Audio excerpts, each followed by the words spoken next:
Oh, so crazed when you burn in hell forever, forever, forever, forever, forever.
Boulevard.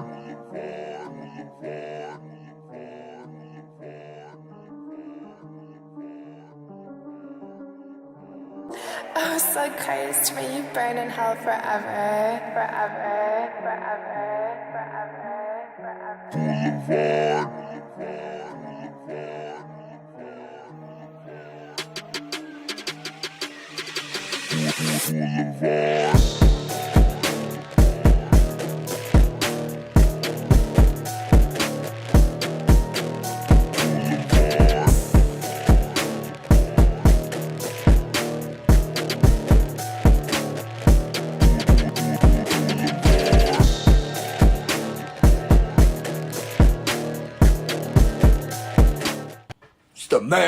the king, the god of this shit, Nick fucking Gage. You know how I start this off. Shout out to all my MDK gang members around the world. And I want to let everybody know, Blvd Bullies versus the World is a podcast.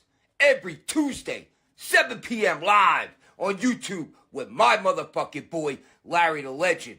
And what the Blvd Bullies are doing, they're trying to ignite a revolution.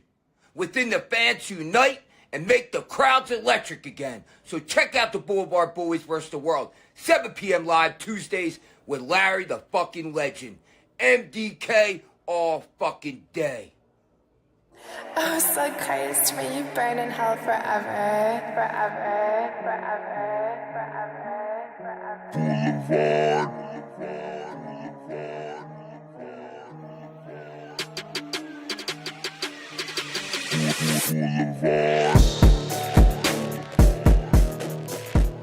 Hello, everyone, and welcome to Blvd Bullies versus the World. It's a podcast. I am PK with the Blvd Bullies, and we are in the final stretch before Brian's birthday show. Parentheses, fine print, Showcase of the Immortals weekend as well. Preparations are being made. Plans are being broken and made again. The itinerary is growing by the moment.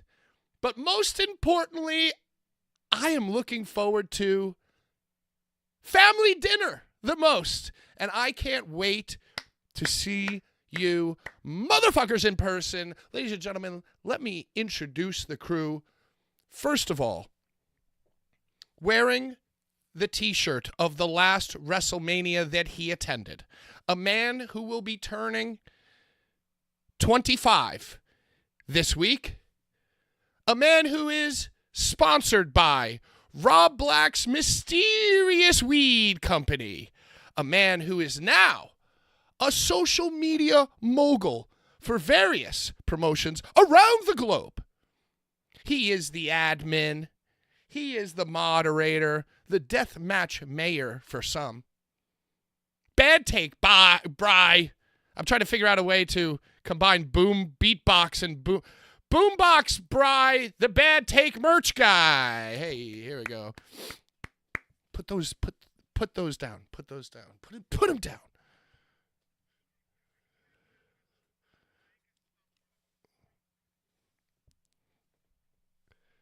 Secondly, wearing probably the greatest hoodie ever made. A man who don't let his very relaxed demeanor fool you. He'll fly in the cage of death on a chopper and save your life. Because he is the deathmatch doctor. He is the sole proprietor and owner of Ringside Relics. Get a little something cooking up in the mix. Ladies and gentlemen, Ringside Sean.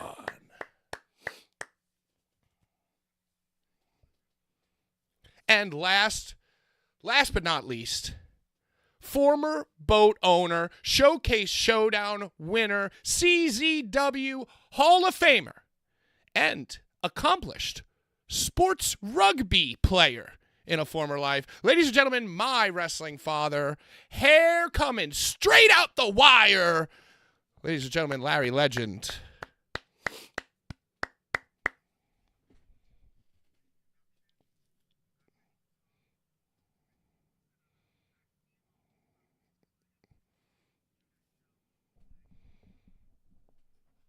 Oh shit. Uh-oh. You guys were all muted. You guys are all muted there. Start over. Okay. That's all right. Well, it's all good. Well, continue, Larry. Larry was telling us that he has to keep it a little monotone. I was watching the a little cast simmer and I was down looking now. at the comments. I was looking at the comments, and when I kind of get to that packing princess level, or Al Moreland level. Touch the back. Yeah, when I get to that level, I was looking at some of those comments of like, Larry's taking over the show, or Larry's screaming again. So I'm gonna process that feedback, and let's keep it mellow. You see what you for Jedi Joe and for what is it? Bren, Burn, all you motherfuckers in the chat. You see what you did? You ruined it. You ruined it. Yeah, we like fired up Larry. They don't want the flames. They don't want. They want Pat. Simmer down now. Yeah, let's just sweaty balls. Sweaty balls. Yo, there's sweaty balls. Our avid viewers, let's just sweaty balls now. Did you know that my comments were banned on the flagship show? My comments were banned. So I think that Larry, you should be however you want. Wait. Hold on. Your comments were banned. Why? How can your comments be banned? I don't know. What do you mean banned? Like you're blacklisted from Hop Sings? Blacklisted. There's a season for everything. There's a season to get up in arms about an Al Moreland or a Packing Princess. But, I like my White Claws. I like my 8% Surge White Claws. And I have one before we even go on. And then I have another one. Is that a collaboration with the Soda Surge? Yeah. So, for our commenters there, Jedi Joe, the Jedi, Chef from the flagship show, and Bren or Burn or however the fuck you pronounce it, I got you. Proceed. Look at what you guys have done. We live for Flame Larry. Man. And now Flame Larry he's on Erica banned Brian. So much shit to do. I got so much shit to do with this. I like to have fun, but I can read the room. No. So let's keep it mellow. Let's keep it mellow yellow. Well, now my goal is going to be to get you fired up. Well, look, I'm cracking this like a West Coast crip. Right? You know what? Everybody yelled at you, Larry, for screaming, and now you're not going to scream. Not one person has yelled at Sean for singing, which is by far my least favorite part of the show. We give the audience what do a little dance. Make a little love. Oh, Jesus Christ. Get down tonight. Get down tonight. Take it away, Pat. Show's over. See you guys next week. I'm staying home. We're going home. No, you're not. Before we get into Pat, just play us out. Yeah, you know what? Sean, why don't you just sing the music? There's only one lyric. Why don't you just sing it and slowly lower your voice? Yo, so before we get into all the movings and shakings and goings-ons and abouts and ups and downs of life, which there are many, yo, Sean, am I seeing this correctly? What? That the last Outlaw show at Mount St. Caramel was actually just a show at Mount St. Caramel, and now there is another show announced at the Big Orange? So it's kind of like Tanaka next week. They kind of pulled like a last 5 shows type of deal. No. Listen. What? Yeah, it was like, nobody ever comes to Big Orange anymore. We're gonna do one final show, and then everybody went to the final show. So it's like they build it as one final show. No, guys, listen. This is what happens. Let's hear it from Sean. When sometimes you have parishes in New York City. A lot of them are not receiving the same funding they once did because communities now do not go to church as they once did. With that being said, a lot of churches now, the time is ticking on how long those doors will be open.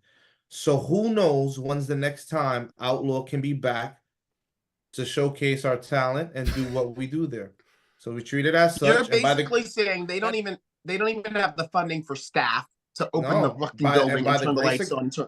And by the grace of the big guy upstairs, we're back there next week because the last show we did helped them out a lot. That's my take. And I'm happy to be there. Next week, you can see Masato Tanaka. Speedball's going to be in the house taking on Crowbar. It's going to be a dope show. That sounds I'm going to be there. So why don't you go grab your tickets on eventbrite.com/Outlaw Wrestling. It's going to be dope. Didn't you take their final show, everybody? Walmart? Yeah, I did drive Masato Tanaka to Walmart. Check that out. Because, I didn't drive him to Walmart. I was driving him back to the hotel near LaGuardia Airport from, I guess it was, how House of Rock. It was all School of Rock. Newark. It was no Asbury Park. Yeah, Asbury What was that Park. theater called? I don't know. Something The School Theater of Asbury Park. Yeah, Asbury Park Theater or whatever. And it was Masato House Tanaka. of Independence. There you go. There you Nailed go. it. House of Nailed it. Independence. So, Independence Hall. so we needed a ride back to the hood. It was him and Kikuman as well. Kiku. Scary. Kikutaro. Yeah, he was cool. And yeah, he wanted to stop at Walmart and buy American goods before he flew home. So He had a baby on the way, right? he had Or a newborn twins. baby? His wife was pregnant with twins. And you can see that video on this YouTube channel of me walking through Walmart with Masato Tanaka, as only the Blvd Bullies can do. And you know You what, know, Pat, I was furious. Real quick, furious. Larry. I was furious at you after that. Why? There's a possibility we may be able to take him to a Trader Joe's and get a Trader Joe's Masato Tanaka video. It may happen next week. Yeah. It happened. You know, you were Just saying. blossoming. You guys were call me a blossoming. mark, and I'm You the were mark. You were blossoming. driving around You were Masato Tanaka. blossoming. Brian, we'll You get were to you in a blossoming. minute, Oh, bro. suck a Hold cock. on. Let me. You were blossoming at the time, but I thought you were like Blossoming. kind of like marking out. I thought you were like kind of like marking out. And I was like, Pat. But the content Right. is glory be to God. I knew what I was doing, Larry. I know. You're a Sagittarius. I know. I said, I know. gee, Willigers, thanks, Mr. DeMonto. I'd love to drive Masato Tanaka home. Sure thing. Don't worry about it. And then look at that video, dude. Yeah, it's great. Yeah. It's great. And, Yeah. by the way, he paid for IHOP as well. Table for 3, IHOP. Banged it out. He said, no, please. I said, Yeah, well, thank you, Mr. Tanaka. And then he followed What a me on my guy. personal afterwards. Followed my personal to this You never day. kept up? To the day. You know what? You never texted just to say hello? You know what? Maybe I will go say hello to him. You always just say hello. You Yeah. have to say hello. Maybe I'll say hello to him at the first Outlaw show back at the building after the last show in that building. Come on through. The debut show. That'll be a great time. I love how you kind of vaguely blamed religion. I didn't blame religion. Blamed the I parish. blame the communities. You were I like, blame the you know, communities these that churches. lose- You see, with these that lose parishes. faith and don't give back to the churches that give to them. Well, you know, the church has gained a pretty negative reputation. Yeah, times change though too. Well, Times I'm sure change. that Masato Tanaka at Big Orange in Williamsburg for Outlaw Wrestling is going to put religion right back on the map. Shout out, Masato. He's there to leave his mark, and that's what matters. And you see it. Oh, he's next going to week. leave a mark, all right. Next Thursday, Williamsburg. Check it out. I'll be Makes there. me want- I want best. Pat'll be there. Right, Pat? You gonna come? Yeah, I might roll through. There we go. I might mosey. Mosey on down. Have So some what best else? pizza. Yo, Best Pizza is pretty good. Best pizza's good. Anyway, what else is going on? How about an update on, speaking of marks, out of control lunatics and beatbox energy drinks? Why don't we talk about what's going on 4/4 this Thursday? Hashtag beatbox. Beatbox, Beatbox prize. birthday boy. Beatbox birthday party. boy. Beatbox birthday boy. Go beatbox birthday boy. It's Brian's birthday boy.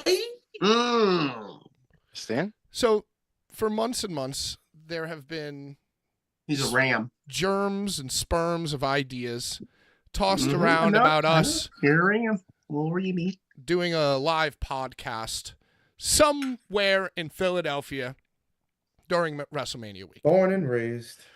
Now, it was only logical that we poked around and asked the normal friends, right? Especially ones that had shows going on. So it was like, hey, yo, if this shit starts at 7. Hold on. Okay, sure. We have an update on Captain Dave. Oh, He's in the please. slammer. He's in the slammer. He's texting from jail? He's in jail. Pat, did you put him in jail? Yeah, I blocked Brian from the Thursday chat, and I blocked Captain Dave, too. What the hell? Poor Captain Dave, man. And I'm going to call the cops on like 4 or 5 shows this week, too, so including ours. Starting with ours. Yeah. Captain Dave is really in prison? Allegedly. That's what I'm reading here. Captain Dave's in the slammer. Oh, with no legs. No leg, Captain Dave slammed up, handcuffed. He's in the amputee section of jail. Damn. Hit him with that has to roll. Sean, let me be the first to tell you thank you for completely derailing the show for that update. I'm sorry. We just needed to know what happened to Captain Dave. Everybody was scared. Right, and everybody, Facebook, since knowing you, Brian, since you've become the moderator, now you're since you've become the moderator of Deathmatch Elite, I have heard the words Facebook jail more times than I've ever heard in my life. Like, who even uses Facebook? I've stayed out. Well, lots of people. There's 10.1 thousand members, brother. Well, Captain Dave, listen, it's not unlikely that, given the trajectory of medical science and technology, that you will one day walk again. So thank you so much for being a part of this show. And Captain Dave, let me tell you something else. Salute, Captain Dave. We just did Sabu last week. I have another huge announcement for this month. At some point when we get back from Mania, if we survive with our legs and not getting locked up in real jail, Captain Dave's going to be on the show. Yo, hopefully I like that. Captain Dave's on the show. Hopefully he escapes jail and we bump into him at some point. You know who else I'd love to have on the show? Just for the way this man speaks, is the promoter of IWA Deep South, Kevin B. Boris Dookie. I'd love to. He's inquired. He's inquired. He wants. He's chomping at the bit to come on the show. All right. Well, forget about WrestleMania. We'll get back to that. Let's talk about last week's show. We should have led with that instead of meandering about. Yo, we had Saf fucking Boo on the show. Saf fucking Boo. I mean, definitely one of the most viewed Versus the World episodes. Not as much as the Larry debut episode, I'll have you know, but still very highly viewed, highly regarded, critically acclaimed. Showed up with his fucking regalia on. And I hated the way I sounded. I sounded like such a fucking I couldn't. You sounded fucking fine, Larry. I sounded so cringe. Yeah, well, I mean, this is a cringe show. You know, it is. It's an opinion. It's an opinion. I enjoy it. And you know, yeah, I felt myself getting excited during it. Like I kind of just approached it like a normal thing, and then something around the time of him saying that he used to dive to pick the leg, like flashed me back to that time watching this guy for the first time, and like, yeah, just being a fucking unhinged animal and awesome. And by the way, so committed to his character for so long that you never really knew. You know, I never heard him speak that way. You know. Or I have and forgot, you know. So, yeah, it was a thrill to me. I definitely got a little thrilling. The one thing I hated the most, and I know that this is so this is so on brand. The one thing I hated the most is how hard and how long Brian laughed after Sabu said the R word. Brian was like a third grader. He couldn't. You have to see if you bring these things into existence. If you didn't talk about it, no one would know. But you got to talk about it. I honestly I didn't even remember that. See? Yeah, Brian thought it was just so. But everyone remembers now. I do remember him saying it. But I didn't remember caring or watching Brian. Nobody cared. No one cared that Sabu said it. Only when I say it. Well, yeah, Brian. Yeah, and that's what I was gonna say. I was gonna say, Brian, just because I didn't yell at Sabu doesn't mean that you are now allowed to, because I know you're going to say it at some point. And after the show, people are allowed. Only special guests. After the show, I'm going to say, Brian, I can't believe you said it. And I can literally just hear your voice lean into the camera, and go, Sabu said it. You didn't yell at Sabu. I didn't. Yeah, but that's what's going to happen. Now it's not going to happen just because you said it. Now I'm going to be spiteful. and not do it. That would be great. That would be great. So what did you guys think of Sabu? Larry, you said that you couldn't watch yourself back, but that's because you were experiencing joy in the moment. Well, I watched it back and I don't know. I felt like I was like way on. I was yelling. I was yelling right before he came on about something. Something. I remember he's like, we got him involved in our argument. He was like, you guys all seem good, except Brother Larry. Brother Larry doesn't seem good. You were screaming at Brian. He comes on, I'm like sweating, nostrils flared, frothing at the mouth about Jasmine St. Clair, and I felt like I gave him good minutia to chew on, but I just like, Larry. Maybe it was the comments from Jedi Joe and Brent that made me feel like they got you all fired up.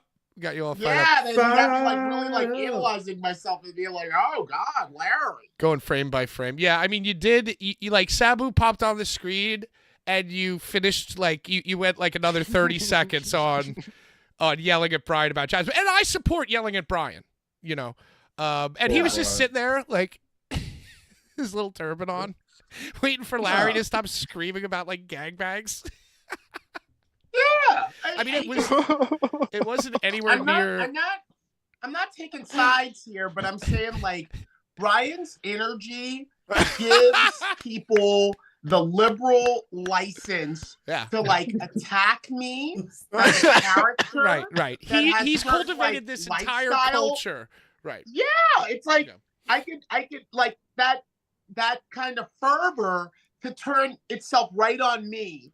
To like be some shit that I really don't like, but like a Brett Lauderdale or a DJ Hyde or a Danny DeMonto is like, well, this fan already gives me a lot of money. So even though they're like doing a big ha ha hoo hoo that might offend one of my talents that I give money to, I'm gonna give them the thumbs up to go with it. Yo, let's get it. And come on, endorse it by the company. and hold on, just let me finish. And I, as the talent, as the human being, have no say in it. That is fucked up. We got him fired up. We did it, everybody. We did it. You say it's fun, but wrestling is always. If you watch old wrestling, it's like half an hour. The wrestling We're that we like. Talking about old wrestling. Don't bring up old wrestling and what other people have been doing. Talk about me. I am a performer in this shit.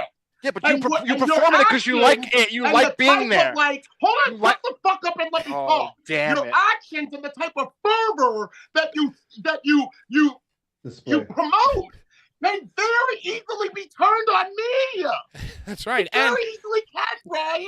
We have a bunch of Brians in the chat now. I empathize with Jasmine. I empathize with her as a performer to be like, well, I should have a say in what a fan does that is promoted by the company that I work for, regardless of other shit that I've done in the past. Yeah. I should. I don't agree. I don't agree. Dude, if you go, I'm gonna. Right, I'm a fan. If you go to a heavy metal show, there's a. It's not heavy metal. It's very.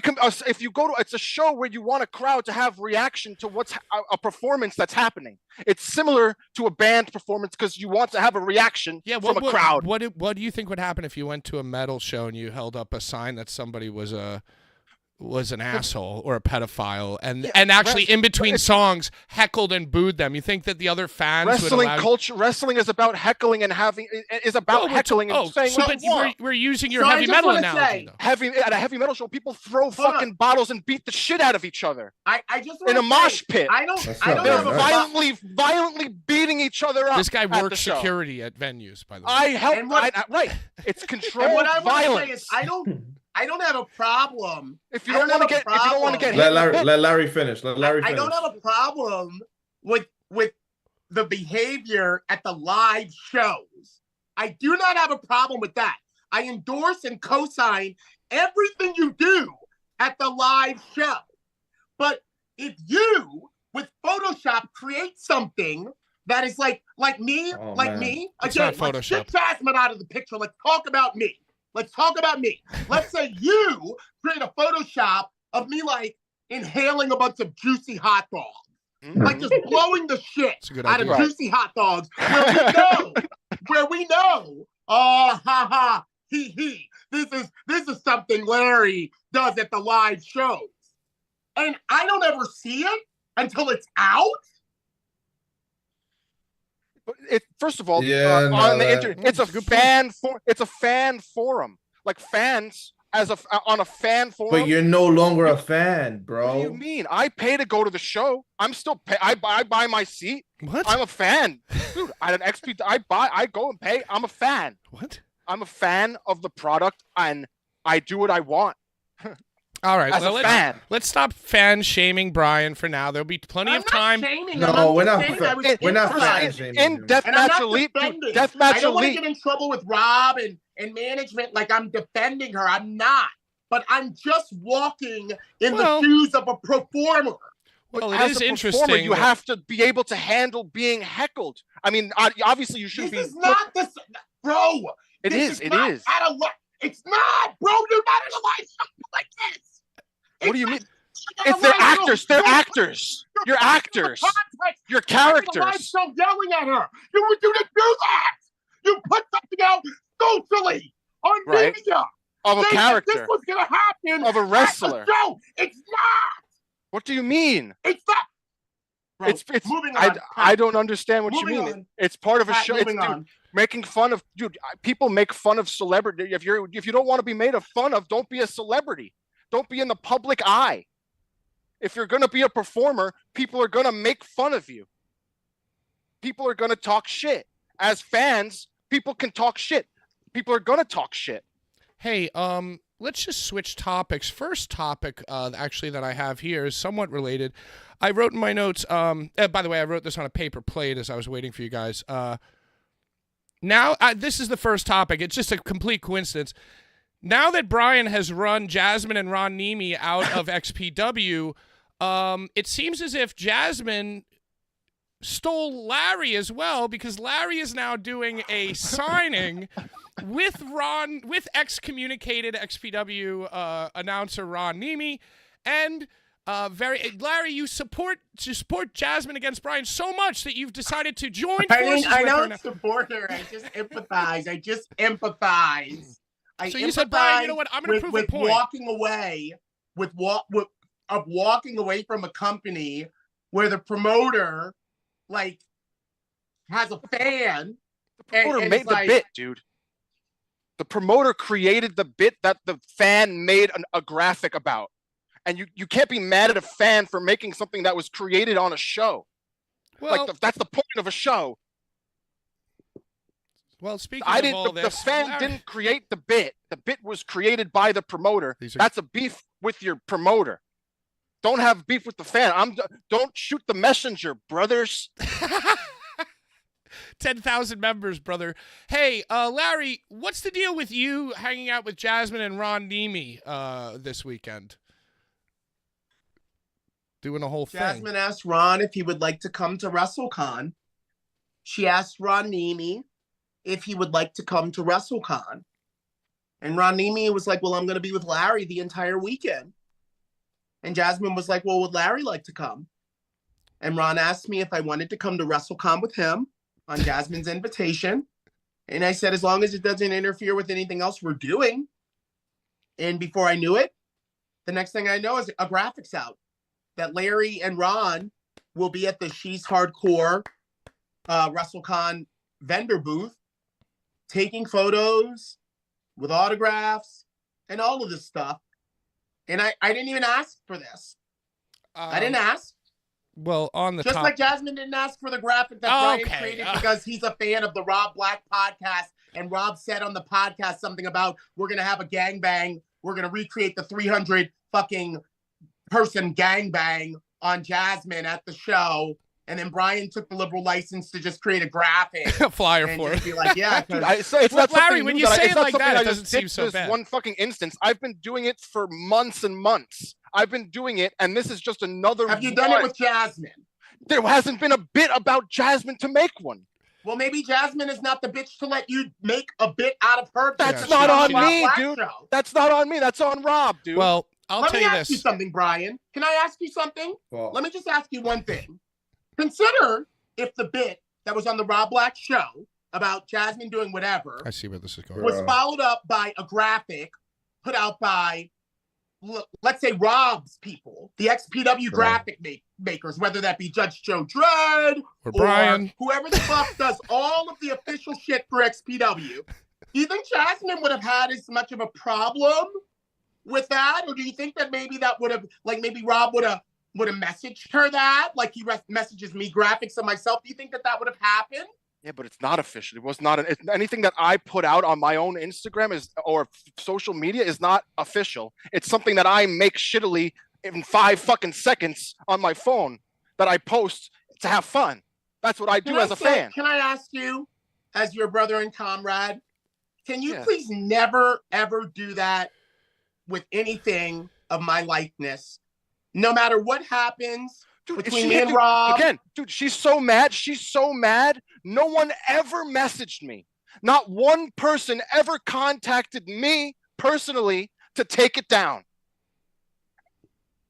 No one said, hey, Brian, will you promise, Brian, by the way, guys, this is a hot button issue. The chat is completely divided in opinion. What a healthy discussion. Brian, can you at the very least right now, and I would encourage this, and I believe Sean would as well, promise right here before Larry and the chat and myself and Sean that you will never, ever make a graphic of Larry, regardless of what happened. Well, I've made graphics with you on Boulevard. Brian's influence potentially could eclipse all of ours, and he could become the impresario of like some shit and then he could just use our likeness to fucking fuck us all because I mean, in reality, as celebrities, and in law, you can make memes. You can in law, you can make a meme and put it on the internet, and that's in law, that's allowed. Sister's a lawyer. Memes are like. Yes, it's completely not illegal to do. Watch what you say here. His sister is a lawyer. If you're a character and portray a character and are a performer, a meme can be made about you and put on the internet. So, Brian, what would have happened if at whatever show you were advertising that we were going to recreate this 300-person gangbang that maybe Jasmine participated in her past to become the queen of the gangbangs? Oh, jeez. What would happen if like a bunch of people, because of that meme and that meme being promoted by official XPW, actually showed up thinking that that was something that was like going down? Well, then it would be the most popular XPW show of all time. Again, this is on the promoter for making a bit about it. I didn't create it. I didn't invent the bit. The words did not come out of my mouth. Man, I wish Sabu would call in right now. I merely made something that was on the show from the guy that runs it. When you put it that way, you're making a lot of sense. There's no arguing with it. But There's no arguing with it. And if you asked me not to do something, I wouldn't, because you're... Brian, so can you officially raise your right hand, please? And I want you to solemnly... Well, no, I need to see it because I don't want you to be crossing your fingers. Put the sign down. Put the sign down. I'll put my hand on it. Put your palm. Yes. I want you to solemnly swear to never make a meme making a joke about Larry or anything attacking Larry, even if it is something that concerns Larry having a massive dong. Even if it's positive, Larry? Even if it's positive. You are not to be trusted. I feel like I've already done it. I've already used your head, Larry. I feel like that your attitude gives you a type of control over the messaging of Larry Legend, just because, well, you didn't think of it, but you have it inside of you to then want to take it that much further. Will you raise your right hand? Brian, I agree with you. It was not your idea to do it, but nobody told you to do that. You just thought it'd be a fun thing. Yeah. Right. Jasmine as a person. It's not dude. Jasmine St. Clair is a character on a show. I wasn't personally maliciously going after a person.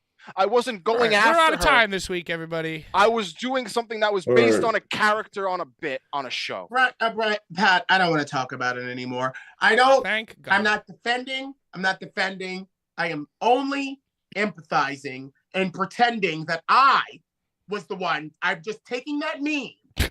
I don't listen to the Rob Black show every night. Who knows what's said about me on there?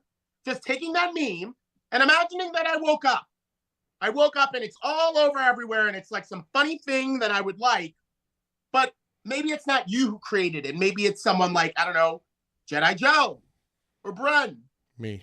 And, you know, because they are an avid listener of the Rob Black show, they've taken it upon themselves because they have something inside of them that wants to take something further and make it funny to then like compromise like my safety. Please don't do that with me. Motherfucker. Not you, because you have influence. And I don't think you don't really know it. You're like, I'm a fan. I'm just a fan. No, dude. You're not just a fan. Show me another podcast where someone is endorsing like the fucking weed, you know, or getting shit shipped to them, or getting FaceTime by DJ Hyde. The dopest stuff for the most extreme stoners to puff. Hey, everybody. Welcome to Blvd Bullies versus the World. I'm your host, PK. And last week, we had Sabu on. I think we need that. This week, we have been arguing for a half an hour. Let's get to Larry's favorite part of the show. It's not an argument. It's a passionate discussion. Okay? And I'm sorry to Bren and Jedi Joe. I said I was going to keep it tranquilo. I'm drunk. We got you all fired up, Larry. Already. I did the exact opposite of what I said I was going to do. Yeah. And you went sorry. You went big. I know you're probably like, oh, Larry, screaming. He's screaming again. You need to watch the flagship show where you guys are like, nice and let's calm. talk about sports. I'm the loud one on the flagship show. The sports. I'm the crazy one on the flagship show. But hey. Yeah, you actually are. Yeah, you really are. One. Yeah. Joe looks at me like I look at Brian. He's like, oh, this crazy dynamic. Yeah. So I'm the wacky. And one. I don't look at you. We are the same Brian, here. I'm not mad at you. I love you. I love you. I'm just saying. I know. We come for Larry. You know I come for you, to me. brother. That shit can happen to me, and it might not be cute when someone that I don't fuck with as hard as I fuck with you does it, and I'm like, I'm literally I'm on my phone, like photoshopping single hot dogs all over your face right now. Actually, great. Yeah, new T-shirt. It's Armenia T-shirt. How do I get the balloons, y'all? Do I snap? How do I get those balloons? I don't know. For some reason, you have like black magic on your FaceTime or whatever on your Zoom call. Hey, let's get to your favorite part of the show, Larry. Oh, my favorite part. Tune in next week for more on this several-part series of. I feel like I need to. Hey, I'm reading the comments in the chat. Are they flaming Larry like he once again is going off? Well, everybody's just very active. Joe, just for the record, I have never listened to the Rob Black show or anything XPW content whatsoever, or I ever will. He also Blood and says, Tits is not for everybody. Blood and Tits is not for everybody. You do you, Larry. I won't antagonize you. And we got everybody else there. Shout out Erica. Shout out Bren. Shout out Chase. Everybody's in there. The Chat's live. Yeah. I love everybody. I love you, Jedi Joe. I love your vibe on the flagship show. I love your hair. I never look at the comments. And then I was looking at him and I was like, oh shit, I'm going crazy. No, Larry, don't ever say that. We love Larry. We come for Larry, and we come for Brian too. And we come for Brian too. So I know, Brian, you always come for me. Not only this week. For you. It's true. I come for you. Hey, you know what? We've heard enough out of both of you. And you know what? Listen, no jail, but probationary period. Sean, this week, can you do us the honors of not only explaining the giveaway, but also bringing the viewers up to speed about last week's botched giveaway and this week's thing? Just explain the rules, then we'll get to the giveaways. All right. So last week, the giveaway was not a new item. It was actually the week prior's giveaway because the winner of that giveaway did not want his giveaway. He said he's won too much and he'd like somebody else to receive some blessings, some gold from Brian and his many treasures that lie in the trunk that we all wonder where is it in the video. All right. So this week you'll have those giveaways, but not only that, you'll be receiving some trading cards that Brian has there. Brian, would you like to show them in the camera? Well, yeah, it's basically we're doing 2 giveaways at once this week because Pat fucked it up. So wait, so last week was 2 giveaways because the week prior to last, the person defaulted on their prizes. So last week was a 2 week combo giveaway. Right. It was 2 weeks combined. It was the posters, the DVD. That was the show posters from my job, the trading cards, the stickers, and the DVD and the Pat card. Right. So there's sheets of data regarding this, but now maybe. But okay, so we have. Let's finish up last week's giveaways right now. I have the finish randomizer. Let's finish the story, Larry. Finish the story. Surge. So I have last week's sponsored by Surge. An extreme cannabis company, the dankest stuff for the most extreme stoners to pop. That too. And Boombox and Beatbox. And Surge. And KFC. All right, so I have it all pulled up. I actually did some rare. You don't do nothing on the show, Sean. You'll be so good at drinking or nothing. Yeah, he's good. He's smart. He's getting that WWE. He's getting that TKO. Yeah, he's on the flagship vibe. He's on the flagship He's vibe. on some flagship tip. Yo, he and can you imagine, like, dude, like being not drinking but is like good, but like not like it's like they're gonna say like you were on the show with these maniacs, and you're gonna be like, yeah, but I didn't drink. Yeah. Hey, listen, like, no, I was ready to work, always showing up on time.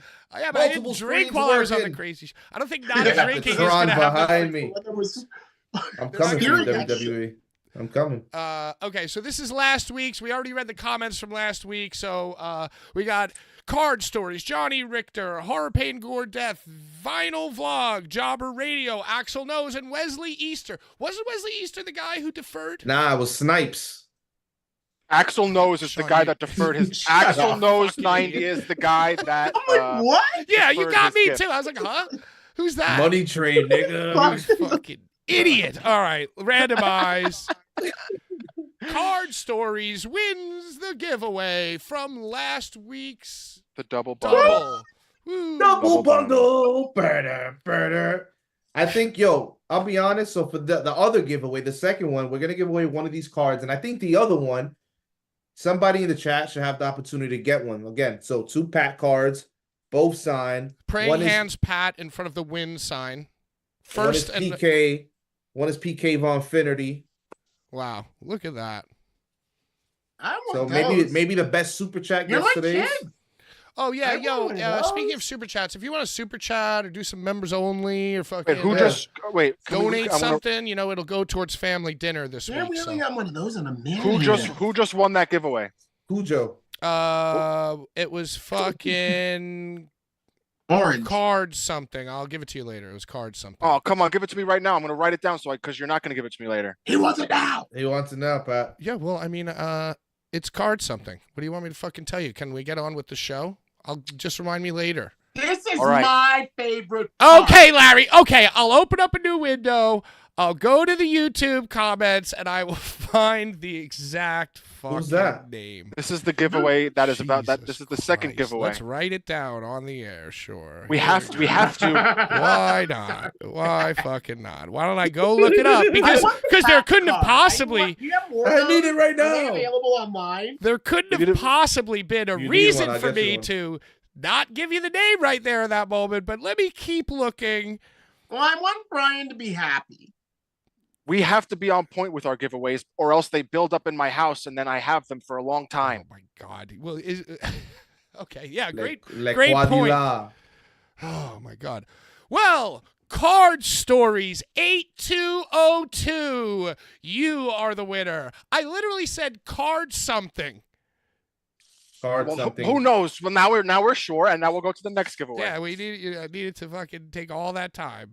That was not even 30 seconds. Hey, let's read these Sabu comments.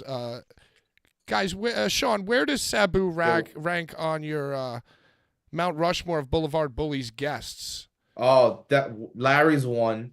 Does he put us on the good old map, Salute Your Shorts map? And then Sabu. The third one, maybe DJ Hyde. A lot of Yeah. Dude, that's mine too, dude. I that was when I was like, yo. DJ Hyde was dope. I And thought that was cool. then after that will be Bull, because then you don't remember when Steve Steve fell off the stage, yeah. and that was like a rare studio show. That was a great night. Yeah, Studio and then we went back and got the security footage of Steve falling off the stage. He just backed his chair back so that one leg fell off this like 2-foot little stage. It was awesome. Yeah, it was live on the air. Yeah, it was Bald great. Steve. Bald yeah, Steve, he was good though. He didn't get hurt.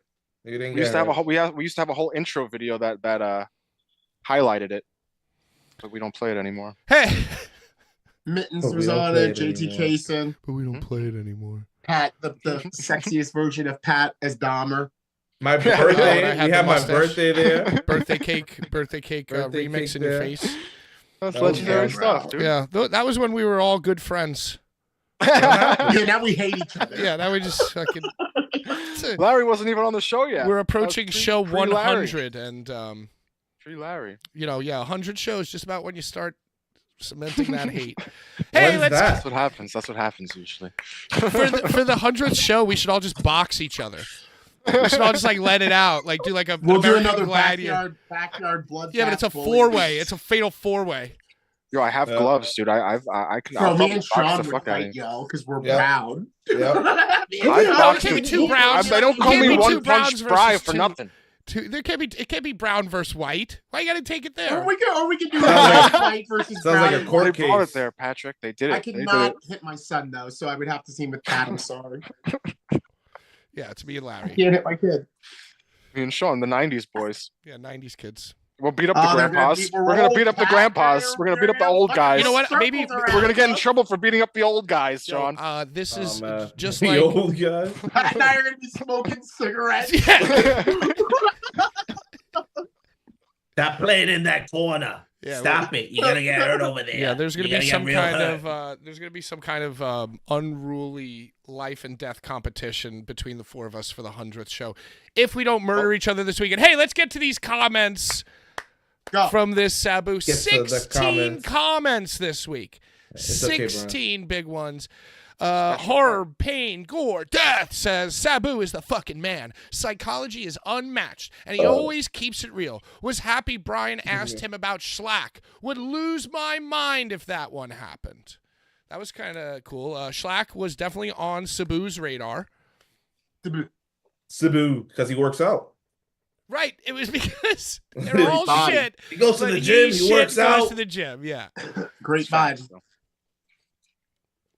Yeah, I agree, and I agree. Psychology is unmatched, and that's what I was saying before about when while he was talking about things that he used to do, I started envisioning them, and that's when the mark out. I think that's when the surges and the boom boxes hit, and also the mark, like the nostalgia wave, the member berries came crashing down on me, and it was just a whole conglomeration. So we all laughed too hard at his jokes. We all spoke wide-eyed and bushy-tailed. So fucking sue us. Hey, and for those of you who say, oh, these guys are just shitting on everything. Well, you saw us genuinely excited the other night, so you can see that there is wrestling love in our hearts. Great comment, Horror Pain, and thank you for commenting every week. Charles Collins, 6272, says, shout out to Chad Mins, a.k.a. Tard Wrangler Supreme. Wow. He must mean turd. Good God. I mean... did we speak about Chad Mines? Is it Mines or Minis? I got in trouble when we did, so let's not. Okay. Yeah, let's leave that alone. Yeah, especially trouble beatboxes. Wesley Easter says, what's up, guys? Hope y'all are doing good this week. Thank you, Wesley. Love you. Good to hear from you. Axel Knows 90. Easter? Wesley Easter. Yeah. He's a good guy. Sunday? Axel Knows says... Like, what? Axel Knows says, what a great interview with Sabu. Also, I kept hearing you guys talk about beatboxes. I made the mistake of trying one. Terrible idea. They are not for human. Highly recommended. Highly recommended. Bro, 11.1%. Bro, straight sugar. Ugh. No, Yeah, I mean, and it's like, and alcohol. It's that's the 11.1%, Brian. The alcohol. Right. For that, I get some Tropicana or something like cran grape. Yeah, I think the chat is starting a petition It's for only you to $4. mix those with seltzers. Mix them with seltzers. That's pretty. Basically, that's a pretty good make a idea. White Claw, high Make a White Claw surge. Yeah. Ooh.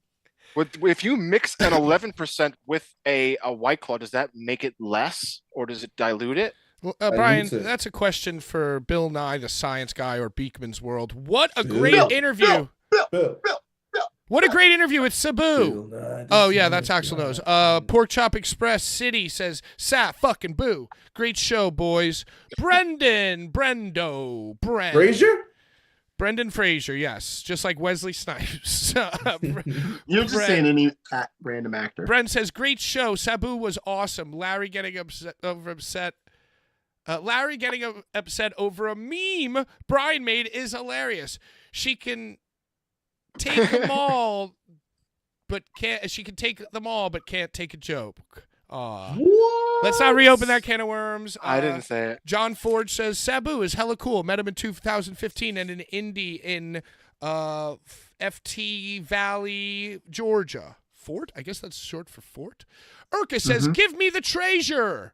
Never. Down says, I loved every second of Sabu. Is this the biggest show in Bullies history? One of. Yeah, I guess it would be. I mean, as far as numbers. I think yours is the biggest, Larry, and I think the second runner-up is the Sabu or the one where we had Ian Rotten promoted and he was allergic to cats. Oh, right, Catgate. I think that one has the similar. I think it has around 500. I think it has around 500 views. Yeah, I hope he's all right, man. Yeah, I think he's not. I think he's not okay. I don't think he's okay. I think that whole situation is the reason he did not come back to wrestling. I don't think he's with us anymore. No, it was like a real thing. No, I don't think he's dead, Larry. No, I think he's alive. He's alive. By the way, also, if Live you and are kicking. a viewer of this Live show and you have watched all these shows and hear us talking about these shows, there's a whole different section of Blvd Bullies with on the street things, funny things, legacy items. Masato Tanaka and Walmart. So good. Evergreen videos. What was the SummerSlam thing you guys did? That was the best. No Bullet Club t-shirts in Oh, yeah. You have to turn them inside out. You got to turn your shirt. Bullet Club t-shirts ban at SummerSlam. You got to turn it inside out. For you. Suck it. You have to turn. Yeah, I got two. At Barclays. Yeah. Hey, Vince McMahon banned all Bullet Club t-shirts from entering the arena. You got to turn it inside out. Yeah, that's very simple. Very simple. Maybe we should reprise that with AEW t-shirts. Weren't y'all supposed to go to Arthur Ashe and do some shit, and then it just like nobody went? I ruined one thing that we ever did with the haircuts. We did the Boulevard Barbers. Yeah, we were trying to become the Maestro Classics of AEW. And dude, and no one will ever see it, but it was some of the funniest shit we ever did, dude. Yeah, we gave a kid a haircut outside of the. He was crying about his dead dog. Yeah, he had me cut his hair in honor of his dead dog. He screamed to the heavens, dude. I'm sorry. I ruined it. I was Brian hit the button. Brian hit the button, corrupted all the footage. I corrupted it. I corrupted the Gave the guy a haircut though. The whole bit was success. We had laminates that said Boulevard Barbers, and that we've been trying to get jobs at AEW. We've tried every avenue, and the only thing, dude. Yeah, we tried ring announcing this, and the only thing left is like WWE has these guys Maestro Classic, the Barbers. Yeah, AEW they don't have barbers. We're gonna be the barbers, and we're gonna get noticed by giving people haircuts outside of the arena. Yep, I remember that. I bumped into you guys. You were there, Sean? Yeah, I bumped into you guys. All right, let's he has stop. Lovely long hair. Let's stop putting ourselves over here. Was that the Sir Wilkins night? The Sir Wilkins? No. That was Arthur Ashe. That was the Arthur first Ashe. night at Arthur Ashe. The second show there. The second show. Is that when I peed in the bush? When he just saw you and he was like, I wonder how many people are going to be doing that to me this week, dude. Fuck them all. Brian, are you at all concerned about getting beat up, or you just think all your enemies are going to be hanging out in the H2O Center? Beat me up? First of all, I'm upset that you would say that. Like you wouldn't help me. You're just gonna watch me. I said try to beat you up. Right. Well, I'm not worried. I don't think anyone.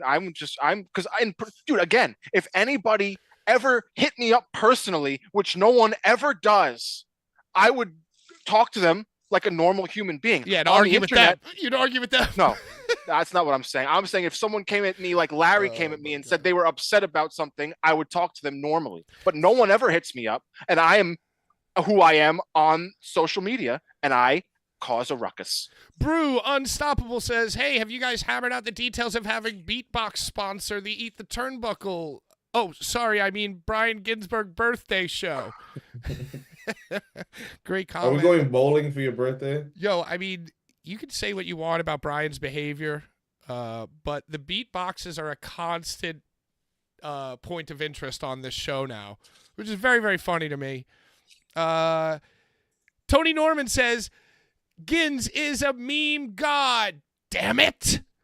What are you doing? He combined the meme coconut god. He's water? bathing in the... No, it's not. It's It's a beatbox. bootbox. It's... Hey, look, I had hopes. God damn it. I thought it was a coconut Jedi water. Joe says, I love coconut water. Jedi Joe says, delete this. The Sabu interview? I thought that was funny. And then... Flagship Where's your positive vibes, damn it? Only on your show. Yo, Only Larry, on his own show, he's positive. Larry, you know, Jedi Joe actually woke up to a similar waking nightmare that you fear. Is that he did the Thursday show and then woke up the next morning and he saw his face on a Teletubby. He was photoshopped onto a Teletubby. I shared that. I was banned. You banned me from the show. I just think you say. Which Teletubby was it, Brian? I think you say "cum" Tinky so Winky. much. Pinky Winky? Tinky Winky. Come on. I think you say. Tinky Winky.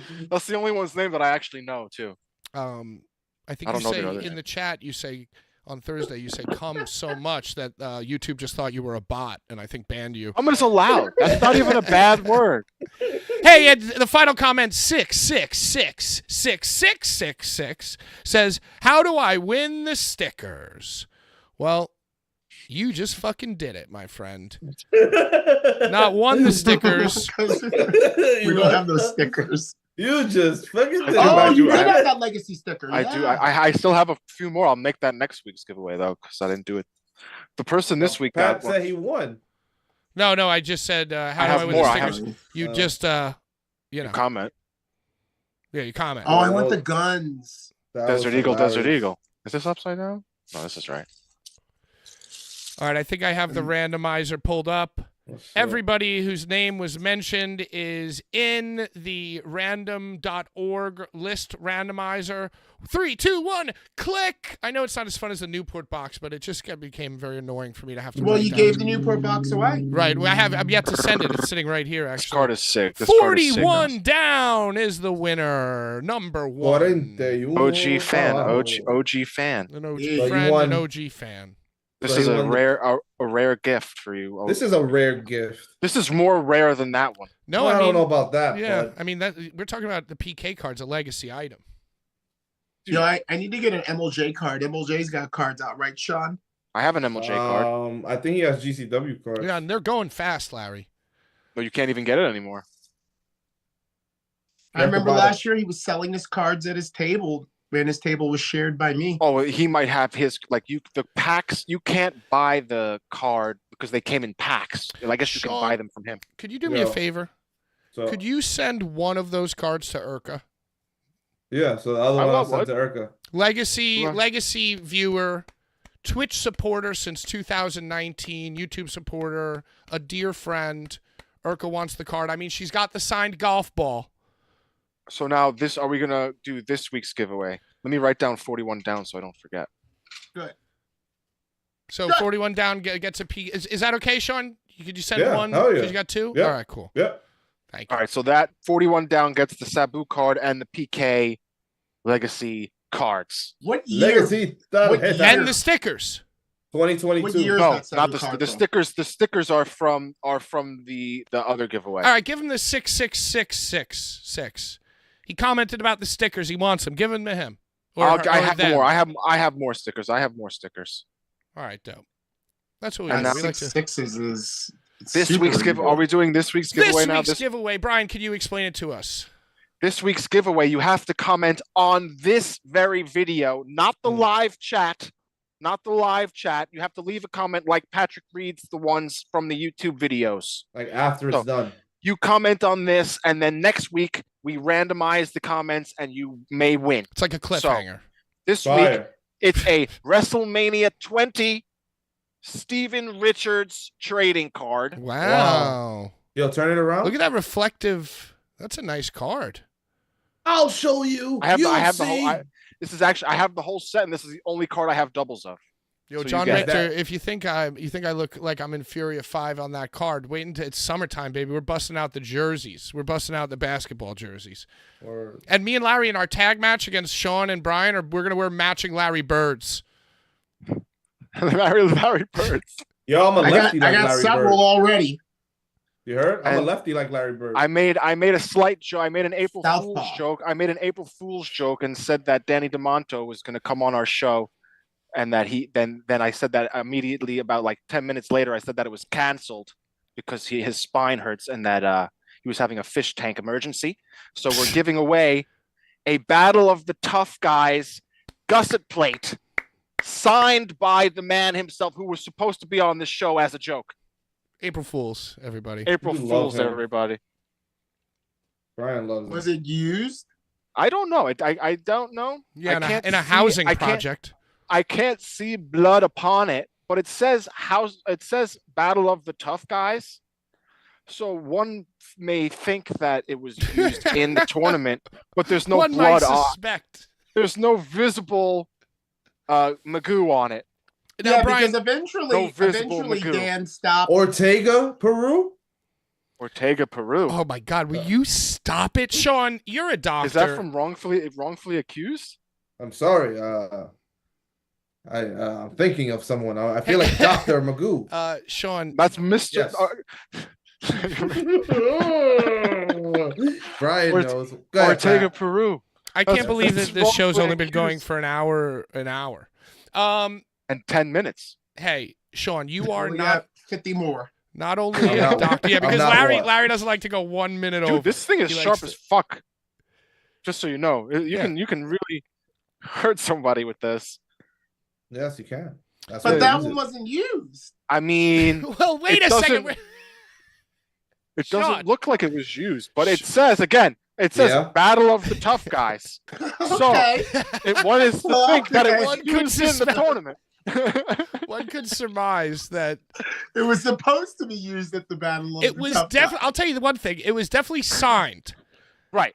Definitely signed. It was signed. Definitely signed. Definitely written that it was then Battle of the Tough Guys. The words Battle of the Tough Guys on it. You know, that's a show. That is for sure. Hey, Sean, I have a question for you. Not only are you a deathmatch doctor, but you're also a very enthusiastic collector of things. Yes. My question to you is that on a shiny metal object, such as a gusset plate, is it possible that there was some blood on that, and through the, erosion of time, the blood would just not stain, and because of it, the shiny metal surface, like obviously a shirt, the blood stays in. But is it possible that there was blood on it and it just vanished? Don't you agree? God, I'm going to tell you right now, this object arrived. Brian, I'm going to hold you right there, my friend. I'm just going to speak to you about a time where I once spent a time in an octagon where we once had pieces of steel just like that holding up that ring. And a person's head was knocked off almost clean, and blood was dripping out of the mouth, into the canvas, through the boards, and onto those beams. Through the wood. All right. Through the wood, my friend. And after that show, when those beams were broken down, those beams went away for quite some time and were not used because that venue did not house an MMA event. And when that MMA did happen again, about a year, they pulled them out, and guess what? No blood. You know why? Blood is not rust, my friend. It will not stick to material. When it gets cold, the steel will become stiff. Any bodily fluid will then crack, and it will fall. Yeah. What if it's kept in a room temperature area? Doesn't matter. It happens. That's not a steel beam, but that is that kind of material. With that being said, it can be a gusset that was used in a matchup. Yeah, quite possibly. I don't agree. But Brian, let me ask you, Brian. Yes. Oh, you disagree, Brian? Big surprise. Brian, you were an avid No Holds Barred fan Mm-hmm. during the time of the first Battle of the Tough Guys. Did that take place in Florida? That took place in Tampa, right? The Battle of the Tough Guys? I think was it something Richie? Yeah, Newport Richie from that when the cage was like Lionel the Richie. fence. It was like a fence. It was when Akira stopped Casey. You remember that?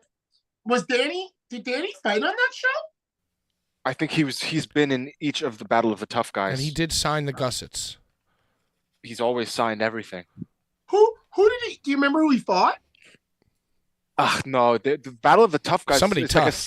Like those are like 16-man tournaments. Right? It was over 2-day period. Danny, can someone get on the in the first one? In the first one, Brian, stop the show. You acquired it. I don't know. I'm asking. Well, yeah. I acquired this from I remember I got this in it was one of the Christmas surprise boxes. So I brought like a mystery box, and this was in it. So that was just that's a direct from Home Depot. Yeah, that's a direct. That's a direct. Yeah. This wasn't, I didn't like It's a Lowe's special. Okay. Yeah, I didn't bid on this item. This was something that was in a bundle of items. Mm-hmm. There was like a bronze box, a silver box, a gold box. Pulling the curtain back, that's exactly what you're getting in this giveaway. Is a giveaway. You're re-giving. I mean, I bought it. I bought it. I bought it with my money, but I'm giving it away. Which tier box you got, Brian? Yeah, I got the gold one. That's how I got the Japanese funny thing that I gave away. So Brian bought the gold box to give away all the items. Yeah, I buy things to give away to our fans, the people that matter. You're like I don't Robin give a Hood. shit. Right. But he like steals, Robin Hood. He steals it. He's smart. Robin Hood's smart. Right. Did you get a note in the box saying? No, I didn't get a note. They probably hate me. They probably knew Not it was mine. at the time, they didn't. They knew it was They knew it was me. So that's why I got the shitty Danny DeMonto Battle of the Tough Guys. Not you got really the Lowe's special. Sorry, it's actually a really sick giveaway. Yeah, it's great. Comment on the video. And hey, once again, if you want to super chat or become a member to help us pay for family dinner, we'll send you exclusive photos of us out to dinner. Philly cheesesteaks, baby. Brian has never Brian, had a Philly cheesesteak. Brian, do you want to give a belated birthday shout out to your fellow Aries, the Rogue, Brandon Kirk? Who gives a fuck about Brandon Kirk? My mom's birthday's tomorrow, and my birthday's on Thursday. Nice. Oh, and you know who's Brandon Kirk nice to me? Flagship Joe's birthday was just yesterday. So happy birthday, Flagship Joe. We wished him a happy birthday. Happy belated birthday, Flagship Joe. And there's no Thursday show this week. We are doing a birthday, live Joe. show from Joe's home on Friday, which should be a nice time. What do you guys doing? And again, I'm going to just bring this to light that you're actually doing a live podcast. So the action of a live podcast happening is still happening. All right. You know what, Brian? You're still doing a live pod. All right. You know what, Beatbox Bri? Larry beat you up in the first portion of the show, so I wasn't even going to bring this up. I saw the chat. The chat was on my side too. He didn't beat me up. I stayed true to my opinions. God damn it.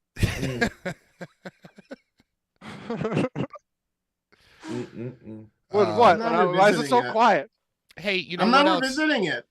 Speaking of Sabu last week, I just want to give ourselves a huge shout out, a huge pat on the back, because, you know, the man Sabu, he's been on the bubble for years as far as the Brett Lauderdale invented, run, and decided Independent Wrestling Hall of Fame.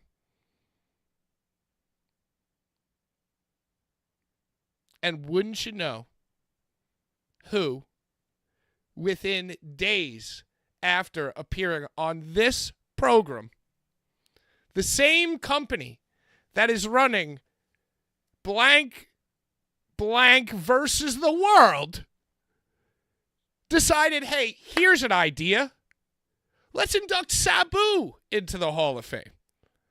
So, I mean, I don't think that there's any way to deny that we burst that bubble. We got him over the hump. And now he's finally going to have his name enshrined into the Hall of Fame, the Brett Lauderdale Hall of Fame. We absolutely humped Sabu. Larry, you care to comment? I think it's great. I mean, we're obviously directly responsible, aren't we? I mean, I think it was more. I think it was more me talking about Brett cleaning both of Chad's house, or Chad cleaning both of Brett's houses, and how everything that Brett does, we see, like, how could we miss the 824 shit? You know, Brett does everything, and so do we. So motherfuckers who do everything, they know about what each other's doing. So I don't think it's too far. I don't think it's too far. There's another thing. I'm going to tell you why I'm saying this. You might think that I'm pulling this out of my ass, but you know, there was kind of a little maneuverability with a certain iconic individual that was going to be on an XPW show. And somehow or other, that didn't happen. But as the talks were going on, all of a sudden this person is announced on all these GCW shows, left and right. And I'm kind of like, again, motherfuckers who do everything, they know about what everyone else that does everything is doing. Sean, I'm not even going to involve you in this conversation because I know that you don't want to say anything controversial or step on any toes just in case WWE is watching. Or Sean could be in. Sean could go to GCW too. Yeah. They have a satellite show called JCW. I don't think it's too far out of the imagination that MLJ becomes the president of announcers. Fucking tap Sean on the shoulder. I want him to do Richfield Park. Well, you know, listen. You never know. Was WCW versus the world a thing? Is it an iconic wrestling image? Yes. And, you know, listen, those memories exist for all of us. But just know that this show unlocked them for the rest of you. That's right. As they do for most things. That's right. And you know, yeah, Sabu does deserve to be in the Hall of Fame. But hey, maybe I hadn't thought about it in a while, and it's like, oh, doy. So you're welcome. Or you know what? Another thing about people like Brett, he's got a lot of minions. He's got a lot of fucking servants. Yeah, you like understand Brian. what I'm saying? Yep. Double agent. Maybe Brian was like, if there's one thing about me, I'm an honest boy. The Departed. Motherfucker. I'm an honest man. So Brett, honest Jew. Brett himself may not have been watching us. He's probably taking care of his 3 kids. You know? But one of the mother clip. You know? Well. I just want to know that Sabu is going to be taken care of and you know, have his rafter hung in the hallowed halls of fame. So shout out Sabu. Thank you for being on the show, but also you're welcome for being on the show, as it obviously pushed you. He's probably live. It's Tuesday. He said he does Twitch. Oh, that's right. It's Tuesday Night Wars versus Sabu. Yeah. Jesus fucking Christ. How crazy is it that Sabu and RVD are both Sagittariuses, and they've had that relationship where they were a tag team for so long. They're still boys. Yeah, still boys. Guys, breaking news. Joey Janela's Spring Break now sponsored by Beatbox. No way. Yo, Sabu's live right now. Is that true, dude? Yeah, just came down. Yeah. Just came down from up high. No. You're being funny. You're being funny. Hey, but I did see Amazing Red. Did you see that, Sean? Well, Amazing Red? He has a show in Philly. Gringo Loco? Yeah. Oh, is it the HOG versus Wrestling Revolver? That show. Oh, Wrestling Revolver. Yeah, that show does look awesome. They Wrestling do Revolver stuff. and both of them do good stuff. Yeah. Like good product, like high quality production shit. Dude. Yep. There's not deathmatch in HOG, but it's high quality shit still. Yeah. Brian, let's talk about WrestleMania week and the independent goings on as we're starting to right now. Is it true that you feel like all of your enemies are going to be at the H2O Center this week, so that's why you're feeling safe? I have no enemies. They're doing like a week-long marathon. I think you could like pay extra to sleep on the floor there. I saw they produced a meme with one person sitting in a big theater by themselves. It was like one person, and they were like Ginsburg. Oh, you know what it was? XPW show. Do you know why? Do you know all at HOG? Right. Well, no, it's H2O because it's like their 9-year anniversary, or it's eight. Last year was the 700 years with 700 light tubes, and this year is 8 fucking years. It's the same. It's a 2-day Saturday Sunday deal, which runs in with the Look What You Made Me Do XPW deal on the Sunday. But the people that you could sleep over and have Jimmy Chondo tuck you in always with his keep feet. You free from I like sin. Chondo. I like Chondo's feet. Yeah, he makes you. It's a bed and breakfast. Bed and breakfast in the morning. Yeah, I like Chondo. Chondo is welcome on the show anytime he wants to come. But I think that a lot of the people that would have went to the H2O show wouldn't have gone to the XPW show anyway. Yeah, they. So I don't think Brian. It's not a big. Well, Joe would go. Joe would go. Yo, Larry, you know what's so crazy is that H2O is doing 8 years, and my first CZW show was 9 years. 9 effing years. Wow. And it's like, damn, dude, like time moves faster as you get older. It's You fast. know what I'm saying? Like, damn, dude. When you're a kid, you don't give a fuck. Existed for 8 years. What was that? Remember On Point Wrestling? Are they around anymore? OP Dub. Unbeknownst. I don't even remember that. I think they went out of business once Kid Osborne became their champion. Kid Osborne was on the wrestling show yesterday. He's not on show. We killed his career. Well, Brian killed his career. I'm sorry. I didn't kill his career. Kid Osborne killed his own career. Jasmine didn't screw Jasmine. Or Brian didn't screw Jasmine. Jasmine screwed Jasmine. And 300 other dudes. Kid Osborne Stone Cold. Brian merely. First of all, what I'm saying. That shit got over 1 million. I knew what you're saying. You hear what I'm saying? Dude. Brian didn't screw Kit. Kit screwed Kit. Mm-hmm. That was a great moment. That's one of the best XPW moments, honestly. And that is saying something. Bro, can you name another time that's ever happened in a match? During an event? Yeah, when Brett got headbutted by Niles Young and became Brett Lauderdale. Wait, what? Brett, what'd you say? Thanks, guys. Thanks. I tried my best to do the Vince thing. I botched it all up. Sponsored by Boombox, Beatbox. We out here. Yo, so I guess H2O is running like they ran yesterday. They're running today. They're just doing like a week-long extravaganza to fill the holes. Who's their announcer now? Scotty Cerriti again? Oh, man. Is he still alive? He looked like homeless Jimmy's fucking brother. Hey, don't insult homeless my, Jay like that. I'm just saying homeless. He looked homeless. And my wayward child, Chad Spectacular, stepped away from doing it. I said the comment that I made is I would have rathered Chad Spectacular, and I barely like Chad Spectacular. So what? Scotty Cerriti was wasn't doing. He might have. I don't know. It up. It might change every night. I don't know if it's the same announcer for each show. Was he wearing his leather jacket? Was he wearing his? No, he wasn't. He was wearing just jeans. He was wearing jeans and a t-shirt. Emil sounds dope.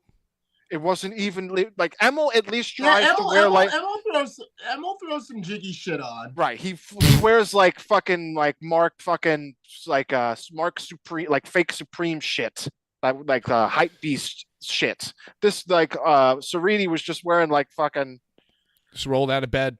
Yeah. Not even a bed. He rolled out of like the fucking the tree. I think he did. Yeah, I thought that he fell on like hard times or something, and like stepped away, and like wasn't he like? How's his mouth looking? Just the way he announced didn't make you hype. I don't know. I didn't like it. I wasn't a fan. Well, thanks for watching. The stream worked well. I would say that the stream. A lot of people were talking shit. I posted a post on Deathmatch Elite, like a discussion post, and people were saying that their stream was cutting in and out on whatever they were watching it on. But on IWTV on my cell phone, there was no issues. Everybody's having an issue right now with the Serrini the commentator? What'd you say? Was it their normal commentary team? I think so.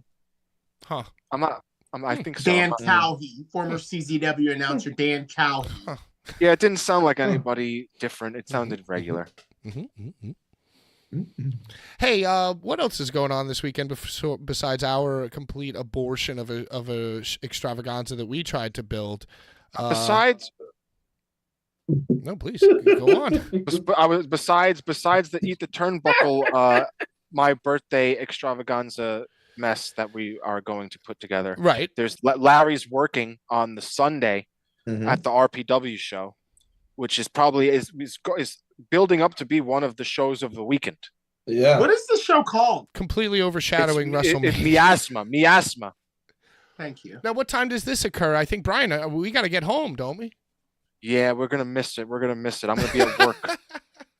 It's just what happens. I love how you just physically deflated right there. You just because it makes me upset because it's built up to be one of the shows, like the show of the weekend besides Eat the Turnbuckle, which is sold out. You can't even get a ticket. But the Miasma show is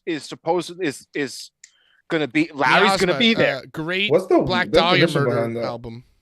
Right. That's Ruthless Pro does a lot of heavy metal inspired shit. Kind of like how GCW does a lot of like hip hop. Yeah, I hate it. I hate that GCW shit, dude. It's like it's the word the shits. It's the shits. stuff like hip hop. 2 cup stuff. The shits. Like they Tony don't even Khan, do 2 cup two stuff. cup stuffed. 2 cup stuffed was better than the ones they do now. It's like Happy Days they do now. Like the ones they come up with now are like the worst names known to man. Well, you know, Brett is an accomplished hip hop aficionado. Desert Eagle, Desert And Eagle. Blake Christian is still the champion. Oh Yes. yeah, he's got like a new do. He really leaned into being like a cringe lord, and he's got like a cringe do. He looks great. I love him. Hey, He's like a bad underwhelming GCW champion. He looks like a Gryffindor guy. He plays Quidditch.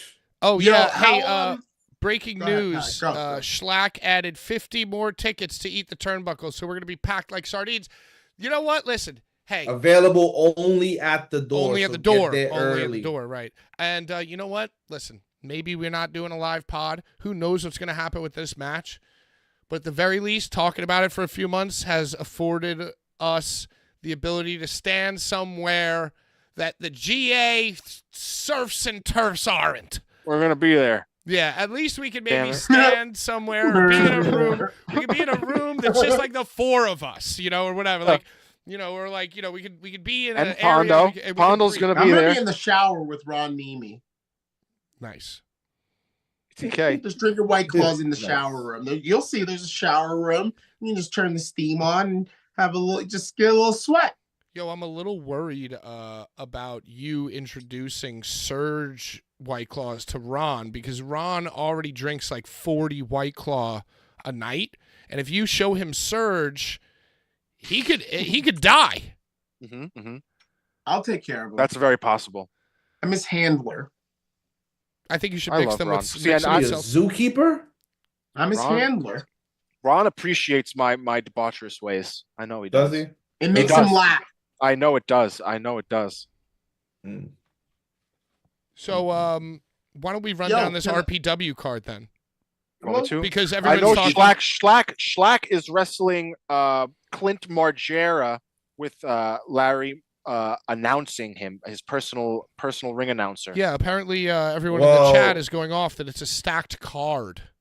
Larry, are you announcing the whole show or just Schlack? Well, if you let him get to it, he would have said it. You cut him off earlier. Larry didn't cut that. Did I cut you off? Sorry. Larry, I'm announcing the entire event. Yeah, hell yeah. Larry is the master of ceremonies for the event. Motherfucker. I'm doing the whole show. Well, that's why I didn't ask you the card, Larry, because I figured you were doing the whole show, and I'm sure that you don't know the card, so I figured I would ask Larry. I have the card. So first of all, the Schlack versus Clint Margera match is a Danny Havoc Viking tribute match. So you know it's gonna be absolutely fucking insane. WrestleMania weekend. Danny, are you making fun of me, Sean? I am. I wasn't start. I didn't stutter one time that time. Bro, no, bro. It's the way you cut it in. It was just very. I can't wait to announce Danny. I can't wait to announce Danny Havoc's name. Right. It's and Schlack posted that like he wasn't going to do anything all weekend besides the show, but once Danny Havoc's name was brought into the mix, he was like, "I'm fucking there, brother." It's going to be absolutely insane. He's very much missed. He's very much missed, and is the second smartest person I ever met in the biz after Necro and Ruckus. Dude, fucking Judge Joe Dredd is wrestling Matt Tremont. They've had little promos leading into that, right? Little videos here and there. Judge Joe's got some college kid working on his shit. Judge Joe Dredd is on my Rushmore of Bullies guests. Yeah, I mean that was really funny. Yeah, that was pretty good. Yeah. He's the only one that's done like a real character. That was very funny. But it was funny because of our community's reaction to it, like reading the chat's reaction, like people all caps. What the fuck? It got a reaction, is what it did. God damn it, and that's the point. Let me tell you something, brother. Judge Joe Dredd versus Tremont, I'm very excited for, but I think I still am not happy about Tremont and his Killdozer gimmick. But it's not Killdoze, it's Tree, isn't it? No, it's Killdozer. It's Killdozer. That's kind of lame. That kind of takes. I feel bad for Dredd in that regard. He was watching. He's cutting promos, talking shit about the Killdozer gimmick, saying that he wants to beat the Killdozer out of him and bring him back to the bull. He wants the bulldozer. He's been watching the footage. He's been watching the tapes. I guess, but if he watches the matches, then he'd know that Killdozer just takes off the mask and becomes bulldozer anyway. Yeah, it's a secret weapon. Right. But what else is happening? Atticus Cogar versus Jake Christ. I don't think Jake's gonna make that. Jake has already announced that he got injured. Yeah, he lost his legs. He lost his legs in a very similar accident. You're completely correct. Atticus Cogar is now doing an open challenge. Open challenge, no Jake Christ. Ooh, okay, quick. Larry, Sean first, then Brian. Guesses on the groundbreaking, earth-shattering, game-changing talent that will challenge Atticus Cogar. Ooh. Sean, you first. Jimmy Lloyd pops up everywhere. So I can see Jimmy Lloyd. Boo. Although, if I was there live and I was 3 beers, 4 beers, 6 beers deep and his music hit, I might bang the guardrail like my name is Brian fucking Ginsburg. Larry, who do you think the open challenge answerer of Atticus Cogar is going to be? Returning to competition. Addy Coco. Eddie fucking only. Oh, yeah, wow. He's in town. You just gave me a little chilly willies, Larry. Yeah, he's going to wear a thong. You just gave me little bumps, dude. Ooh, that's kind of cool. Brian, why don't you just cancel your, what is it? Your chartered plane? I can't cancel a charter. It's an Amtrak. It's an Amtrak. And I can't cancel it because I got discounted tickets. I think it's going to be Eddie. I think it's going to be Eddie. That's a really good one, Larry.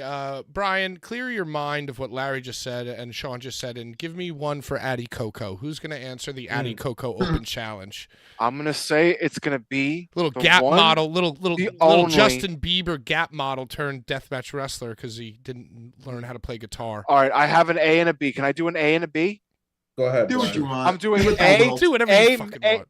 A Madman Pondo is going to answer the call. A Madman Pondo, or B Drake Younger. Drake Younger might answer the call. He's going to escape from rehab and he's already escaped, brother. He's escaped and working WrestleMania weekend. He's in the streets. He's in the streets. He's like the Sandman from Spider-Man. He's out there, escaped. What about RSP? Was that your guess? Was that your guess? That's my official guess that I stole from the chat. Yes. They did just do what was it? January they did the no rope barbed wire and beyond. December. It was December. Oh, it was New Year. It was New Year's. It was New Year's. Right. Well, yeah, you're right. Yeah, you're right. Yeah. But it could as an open challenge. It Yikes. could be a cool thing. It could be a cool. Eric Ryan. I guess What did I say? 440. Any 440 is a good choice, I think, too. Yeah, I think Larry wins. Larry, you won that round. RSP is a good guess, too. Another name we haven't thought about, and actually before I said Eddie, because I don't know how ready Eddie is to go back. Yes. Or invite. Probably 0. Or invite. It's another one. How about the Honey Badger? I get to pick an A and a B like Brian. Eddie only or invite. The Honey Badger. Well, all right, Sean, your B is Honey Badger, and there you go. He's wrestling H2O though. What else is happening on this stupid show that everybody cares about that we're not going to be able to go to, even though Larry's hanging out, but our train is already heading home? Heading home. Hoodfoot and Lou Nixon versus. Wait. HF and LN. Wait. It's a four-way. It's Hoodfoot's on the show. Hoodfoot's on the show. I mean, his face is on this, and this was posted 4 days ago. It's on site with him and Larry. Hoodfoot is on this show with Lou Nixon, Otis Koger, and I think that is a Thomas Vendetta. That's the on-site show. And it's an RPW Rust Belt Championship, a four-way for the Rust Belt. Because it's just a really old belt. It's an old belt, right? Then you got the Randy West, and what's this guy's name? Randy West and Schwartzy versus Low Life Louie and Dr. Redacted in the Red Light District Death Match. Oh, it's gonna be sexy. In town, Low Life Louie. It's gonna be sexy. There's gonna be dildos. There's gonna be dildos. There will be dildos. Larry, I see that you've gone completely catatonic upon the announcing of Hoodfoot to the show. Well, the thing about it is, full transparency, Schlack asked me to announce him. Mm-hmm. Chris Cronenberg asked me to announce the whole show. Mm-hmm. I said to Chris Cronenberg, I don't think that John Wayne Murdoch who's wants me announcing him. He's wrestling. And quite frankly, I am not really all that interested in being around John Wayne Murdoch. Huh. And I also said to Chris Cronenberg, in addition to that, I don't think you used Hoodfoot, right? This is what I said to Chris. I said, you used Hoodfoot, right? And he was like, oh, no, he's Danny's champion. This is how far back this goes. He's like, oh, no, he's Danny's champion. I don't do anything with him. Now, Brian, you're reading the card to me? And Hoodfoot's on it? Well, where'd you get the card from? I got it straight from Ruthless Pro's Instagram, posted 4 days ago. But you're also someone that says you don't really like to know what's going on in the show before you're going on the show. So how it's like a double-edged sword. You don't really want to know, but then you do kind of want to know in case something like this happens. Well, and I'm sure that the person who's putting on the show probably, and I know these guys, Larry, our friend who got you into the room with Danny, unbeknownst to you, does the same exact thing where it's just like, oh, it'll be fine, because they don't know how fucking deep it runs. Just like Brian, oh, it's all going to work itself out. Just blissful ignorance. So I'm sure that the person who you're speaking of just yesed you to death. They're like, it's gonna be fine. It's all gonna work out. So I might circle back.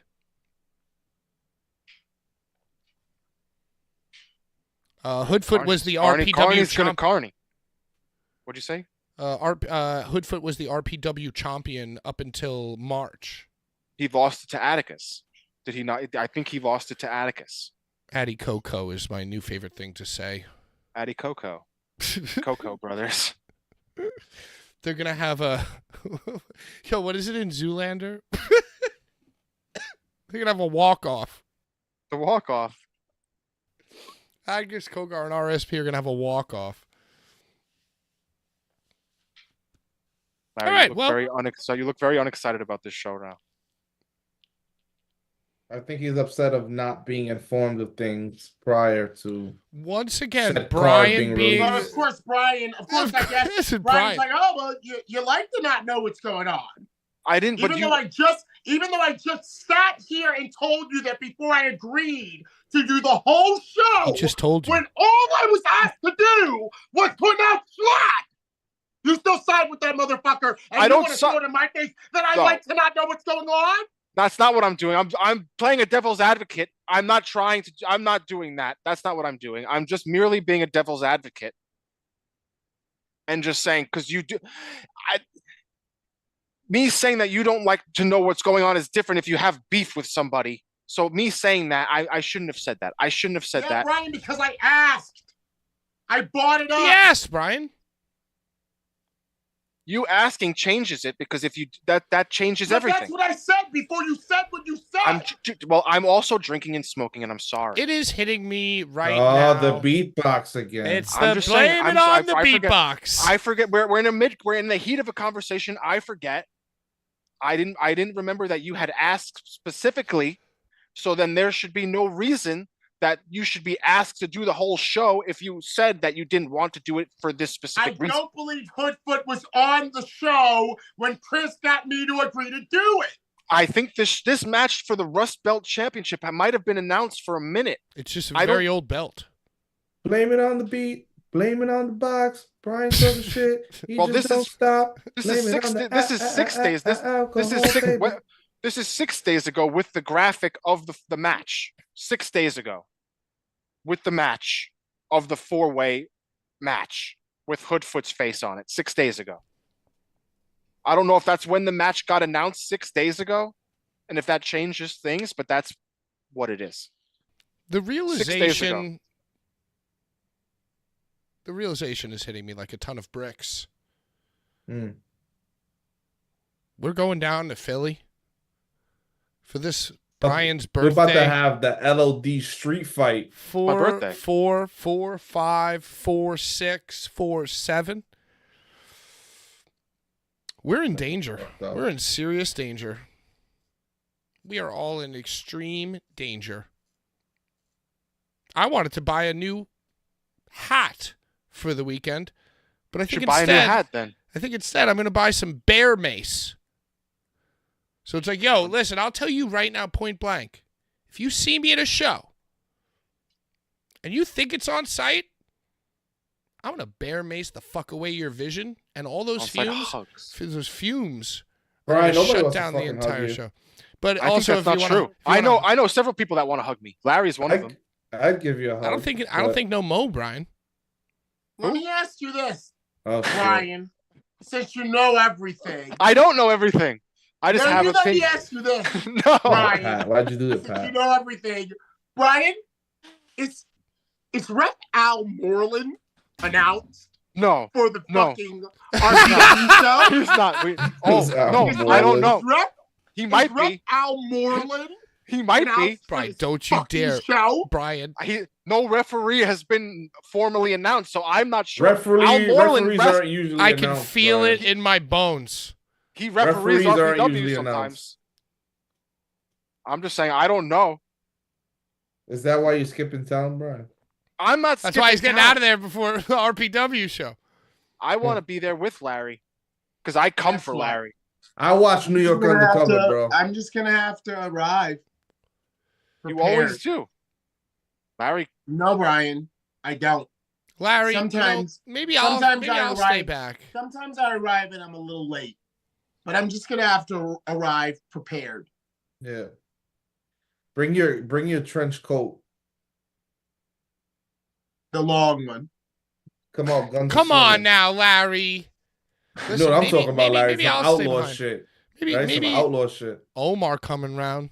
No one's staying behind. It's my birthday and it's a celebration. No, maybe You're not even gonna be there for what we're talking about. Maybe I'll stay behind and hang. No one. I mean.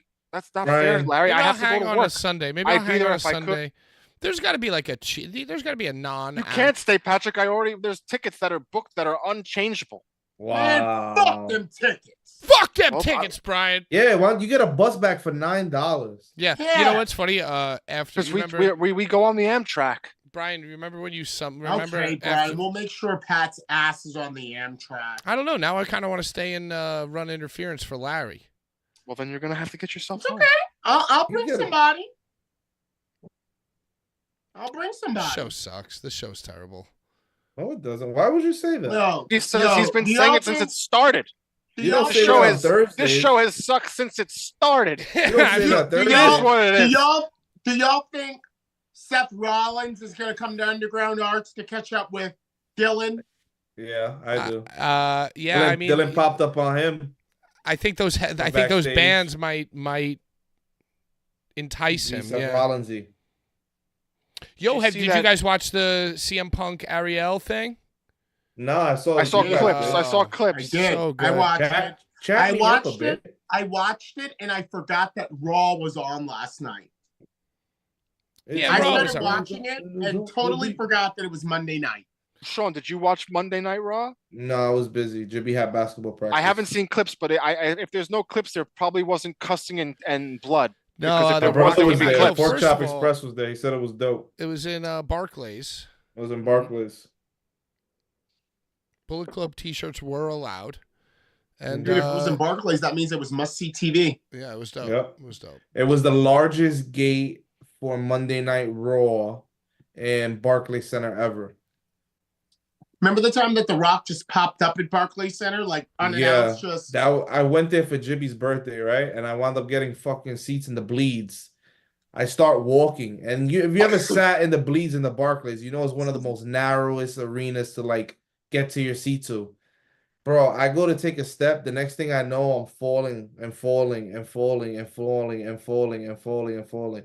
I felt maybe like you did a Mick Foley. Bro, did I, bro? From halftime heat. Yeah, halftime heat. You pulled a halftime heat, dude.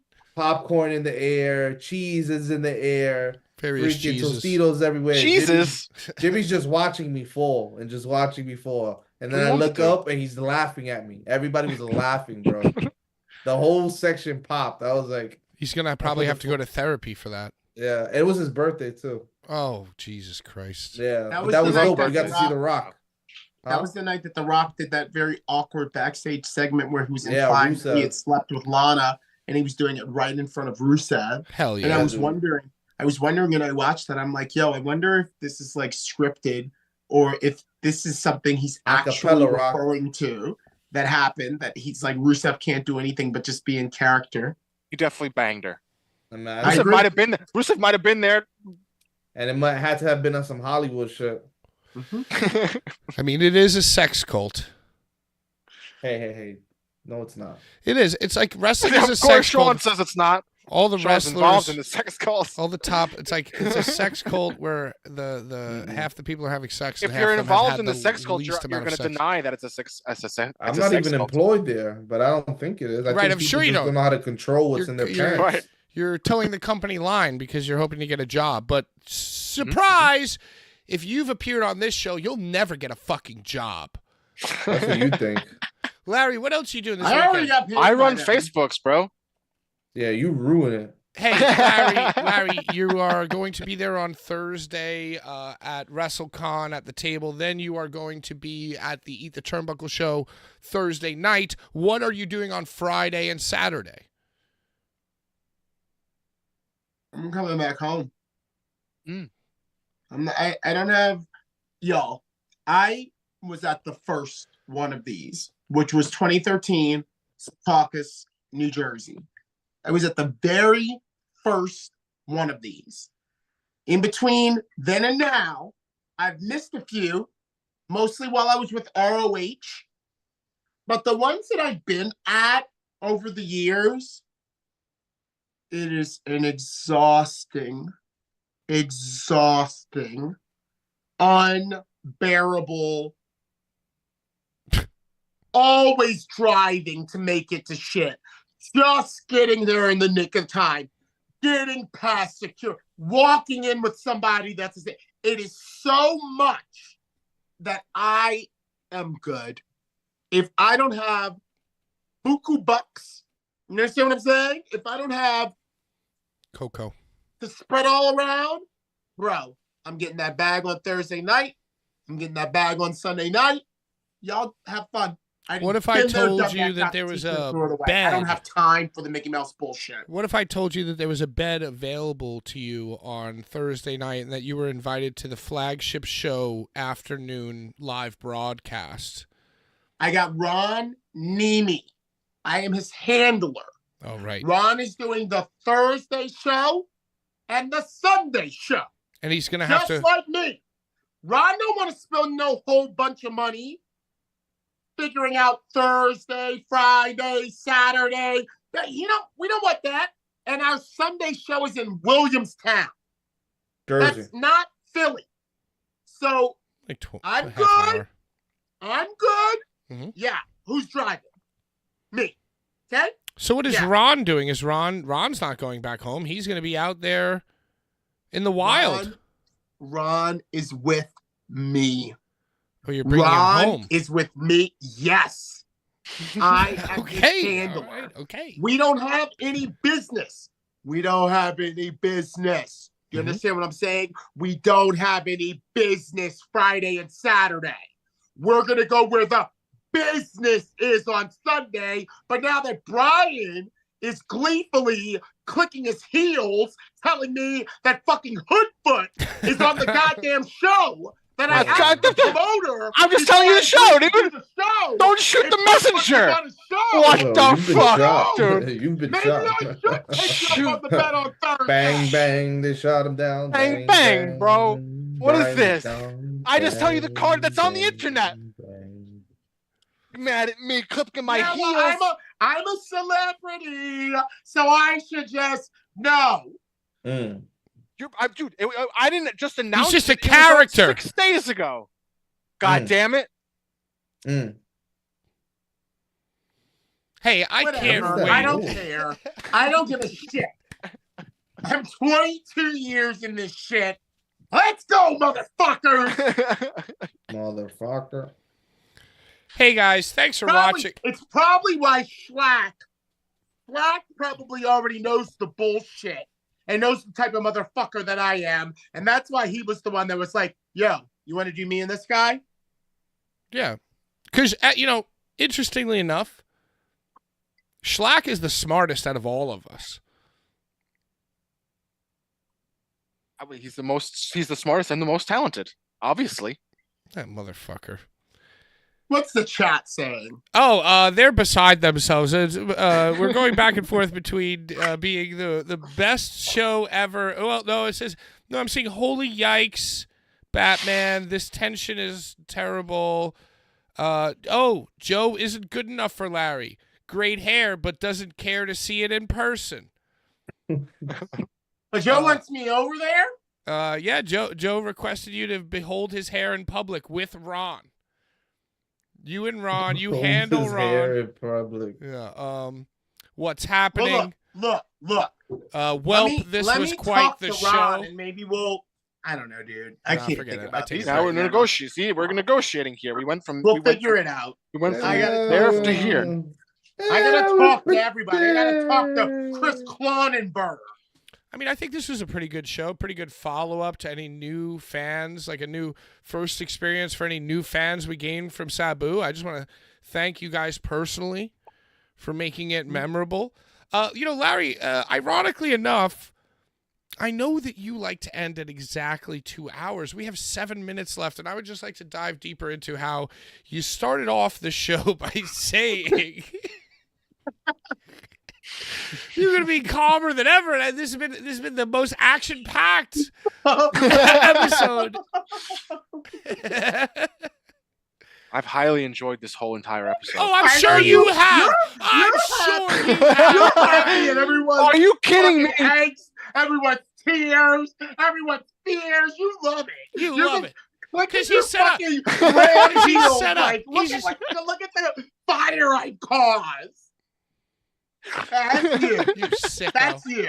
You want to talk about what's going on? You want to spend the last 7 minutes talking about what's going on Thursday and how the eager beaver chopped all the wood and now the levee's broke. Okay. I don't agree with this. I'm sure you don't. I'm sure that you don't. I don't agree with any of it. This morning, let's just get into this real quick. This morning, I sent a text to Brian or to the group chat to the group. Dangerous We're breed. doing this. and I said, hey, it just occurred to me now that we have no confirmation and no plans to do a live pod. Not true. Oh, well, that's true. Okay, so now since we're not doing a live pod and Larry's got something else going on, like, can we figure out a way to, like, not have to hang out with Madman Pondo at the empty venue for 4 hours?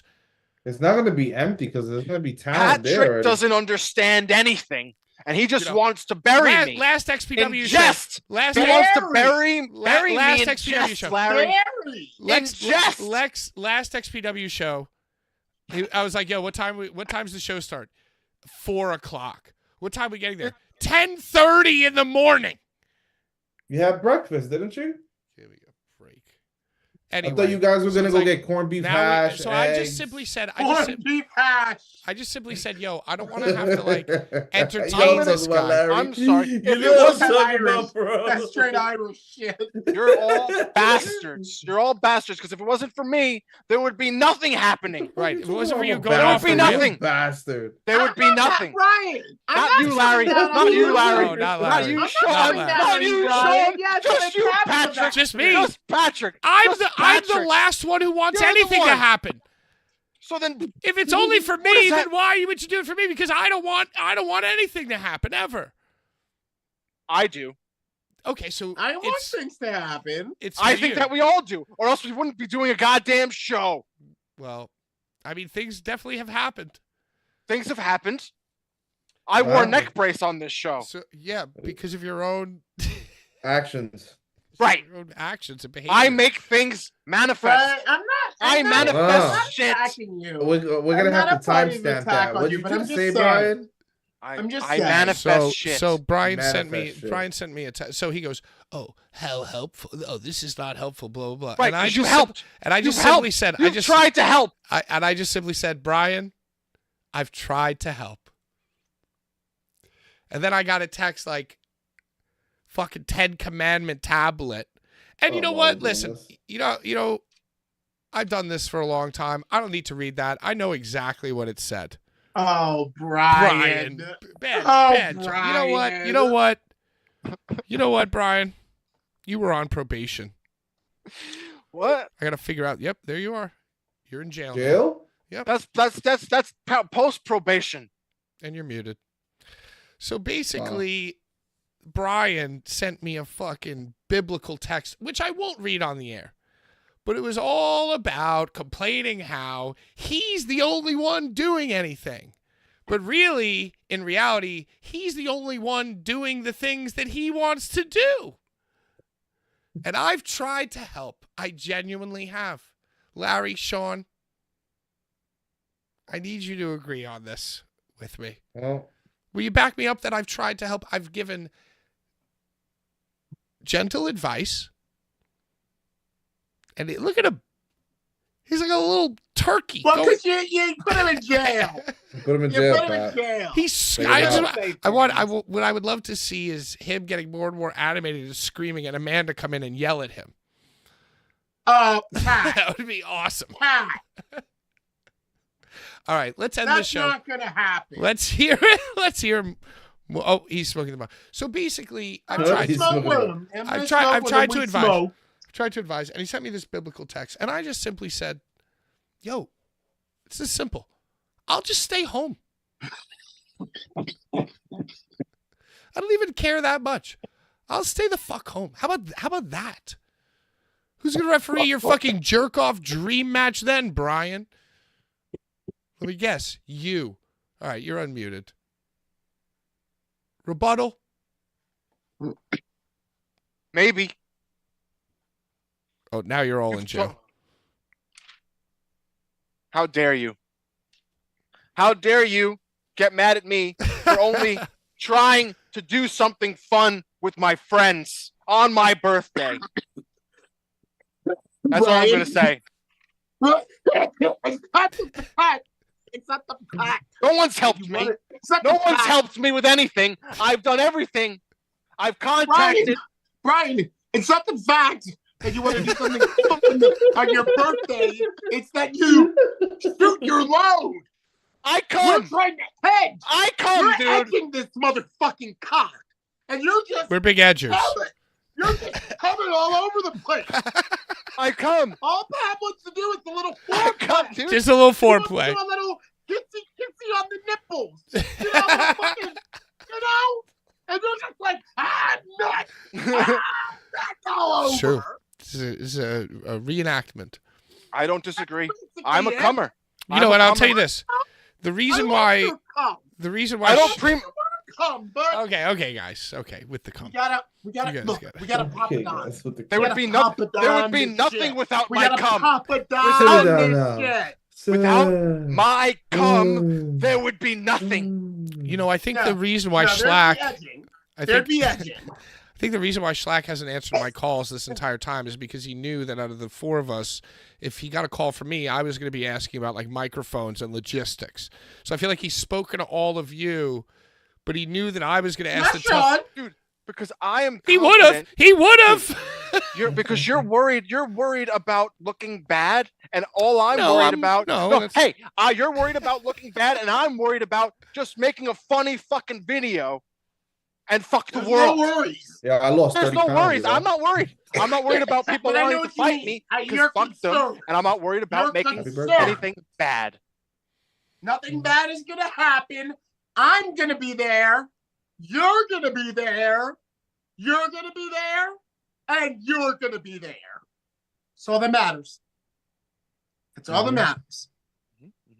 Yeah. What we do Family while we're dinner. there, we will Tom Green the shit out of this shit. Right. Yeah. That's all. That's all we were born to do. And Tom Green will be proud. Tom's actually going to be performing in Philly later in the month. We should go. Saratoga Springs too. My guy. That's closer to Saratoga Springs, right? No. It's like 4 hours. Yeah, that's a deep. Those are fun. Hey, you know what? At the end of the day, family dinner. God bless whatever restaurant we're going to be screaming at each other at throughout. And hey, should we go to that lucha place? Isn't there like a lucha store? Or do they serve food near there? We're going to go wherever you want to go, Larry. What's it called? That place is probably going to be swamped. It's going to be slammed. We got to go to the non-wrestling. We're going to go to like a little spot. I bet we'll bump into Big E and Kofi Kingston down at the South Street. Did you hear they're doing tomorrow? There's a pizza eating contest. Yeah. Did you see that? Yeah, I was just gonna say that. Yeah. Otis versus Bronson Reed. Omos. Oh wow. GCW superstar. Otis is definitely gonna win. It's Domino's pizza eating contest or some shit. Yeah, because you know what? Fucking that motherfucker I just mentioned, Bronson Reed, is legit. He's like the most legit big man in the business. Right, today. He would never do a thing that alludes to him being fat. Yo, what about the AEW releases? Can we talk about that? The AEW releases. Who got released? By the way, isn't it interesting after the day after CM Punk called Tony Khan a clown and said that it wasn't a real business and that he's a joke on the show on Monday, which, by the way, great interview. The next day, they're like, "Yo, fuck it, let's release some motherfuckers." I don't know. It's kind of interesting. Just like Sabu getting into the Hall of Fame. People be listening. Connect the dots, la la la. Connect the dots, la la la. And then you know what the best part was? Ariel Helwani, who I love infinitely more than Chris Van Vliet. By the way, Brian, I think he's some type of Jewish. He's also Canadian. You don't gotta bring that up. You're just doing that because Brian is always holding just trying to get Brian involved. I appreciate that kind of talk. He might be Muslim, though. I don't know. Maybe he's Muslim. No, he hates the Jews. He might be Muslim. He's either one. He's something. He's either one or the other. Cool is what he is. Yeah, he's super cool, super smart guy. Great interview. Did this amazing. The motherfucker's cool. Yeah, he's awesome. This is the one where CM Punk said he would murder. Yeah.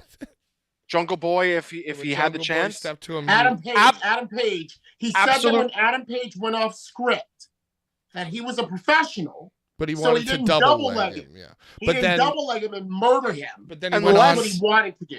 Unless these guys are training as CM Punk did, he would absolutely embarrass every single one of them, no matter what they did. Well, the point is, he would choke him out. He would choke him out and make him pass out. Well, unless they train as he does. Larry, there was a Can clip. we talk about the people that were released? Yes. Dasha, who else? Dasha who? Aunt Henry. Dasha Banks. Dasha Fuentes was a ring announcer. She will also do Spanish commentary for them. Stu Grayson. So Scrubs. Assistant, what's his name? Jose? The assistant. Yeah. Parker Boudoir. Parker, the mini Brock Lesnar. He sucks. Fucking guy. Yeah, it wasn't. Yo, remember when Swerve first started to take off? He had those two like big guys with him. Yeah. Parker and that other fucking tattoo face. They both were released. Both of those guys. The Gremlin. Yeah, the other guy was a baseball player. The world's worst. And then he went and got his face so tattooed. I guess what this is illustrating these were people that were on Tony's payroll. These were people that were on Tony's payroll. I didn't even recognize most of the names. Bro, Dasha just did a show like 2 weeks ago. She did the whole show, Dynamite. I saw that. Yeah, that's what kind of threw me off. It's like the bare minimum, though. They didn't make any like serious cuts. They should cut deeper. I mean, but you all right? So like usually when you see talent cut, you see in-ring talent cut. You don't. Yeah, I didn't know who these people were. Those people who were getting paid, who weren't even on TV, were just sitting around. True, eating food and shit. But how many people are employed by There must be a fleet of people on AEW that are not even used half the time. Shoddy Lee, Scorpio Sky, dozens. Must be dozens. Yeah, but they might not. They might not be on paid. guaranteed money though. They might not be on contracts. It depends on their contract. It depends on their contract. It depends on their contracts. Yeah, because it was these people who were signed. Right, it was signees. Not pay per appearance, signed. These were signed people. Right, there are probably a whole host of people who are never on TV that are on like pay per. You know, but I think like for instance Parker Bordeaux, right? That fucking guy. He was like a big NXT prospect, right? So like Tony probably put him on a guaranteed, thinking like, yo, I got a guy. And so they're cutting guaranteed. They're not cutting like 1099. They're not cutting like independent contractors, which I would assume half of the mid-carders and lower card guys are. I think more significant than Punk going on Ariel talking about how Tony's a joke is the fact that he just picked up contracts for Okada, Ospreay, Monet, and it's one other one, right? Didn't he just pick up one other person that's like a $4 million? That's or crazy. $3 million? No, I think it's just those three: the Sasha, Okada, that's a lot of money. Yeah, that's a lot of money. Yeah, but at least you could make the argument like that. Those are at least. Listen, it's subjective, right? Whether you think that those players are worth their money, but at least he did sign the big free agents. You know, it's like if you're, whatever. Listen, if you want to hear me give sports analogies to wrestling. I mean, he just freed up Sting. You got to tune in on Thursday. Sting? Right. Okay, sure. Fine. No, I'm just kidding. I mean, I don't think he freed up Sting because I think that Tony, like at the press conference, he said that Tony offered him like a behind the scenes job.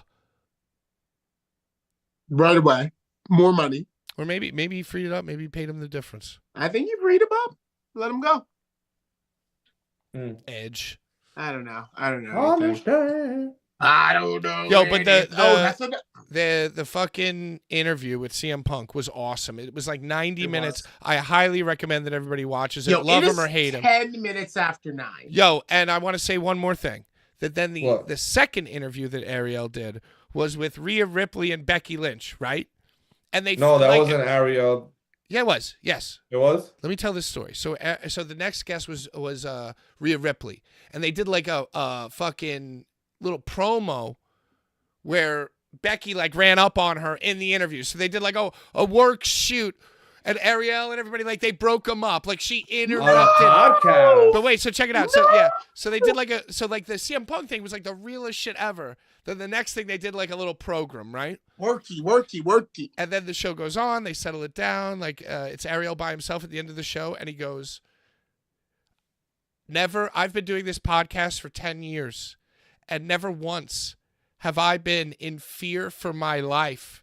Wow. Like I was when Becky attacked Rhea. So it's a Tony Khan Yeah, shot. he's like, not only in fear for my life, and he basically quoted the fucking Tony Khan thing from CM Punk word for word. Not just me, but the crew. They're innocent in all this. You know, he said it word for word about the fucking WWE, like, probably paid spot that he put on his own show. And I just want to say, mensch of the Tony week. was probably like, yeah, dude.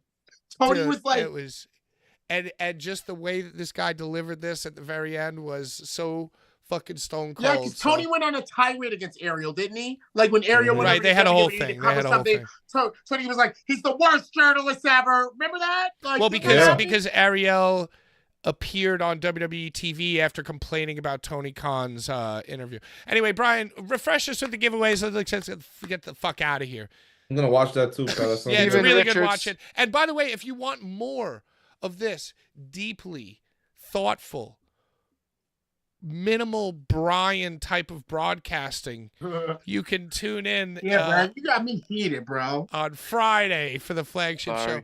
But I'm just joking around. Friday, live pod. Hit us up. Brian, please take us away. I am who I am.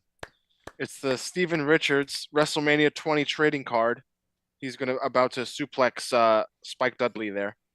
And were we all in attendance for this? Was everybody in the Boulevard? I was there. I was not at 20. With my uncle. Were you with your uncle Mania too, Larry?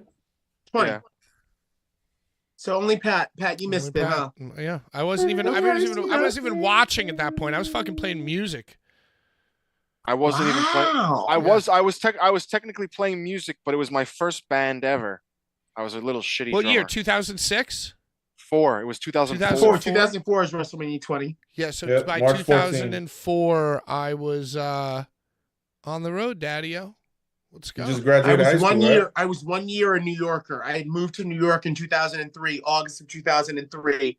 And I was 1 year living in the Bronx. And my best friend Craig was like, yo, are we going to this shit? And I was like, hell yeah. And we got them tickets off eBay. What was your favorite match? What's your favorite memory of that night, Larry? WrestleMania 20.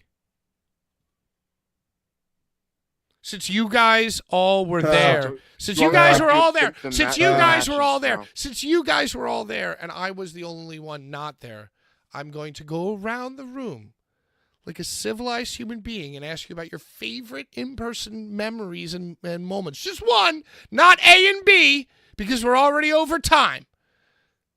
So who would like to begin? Brian, yes?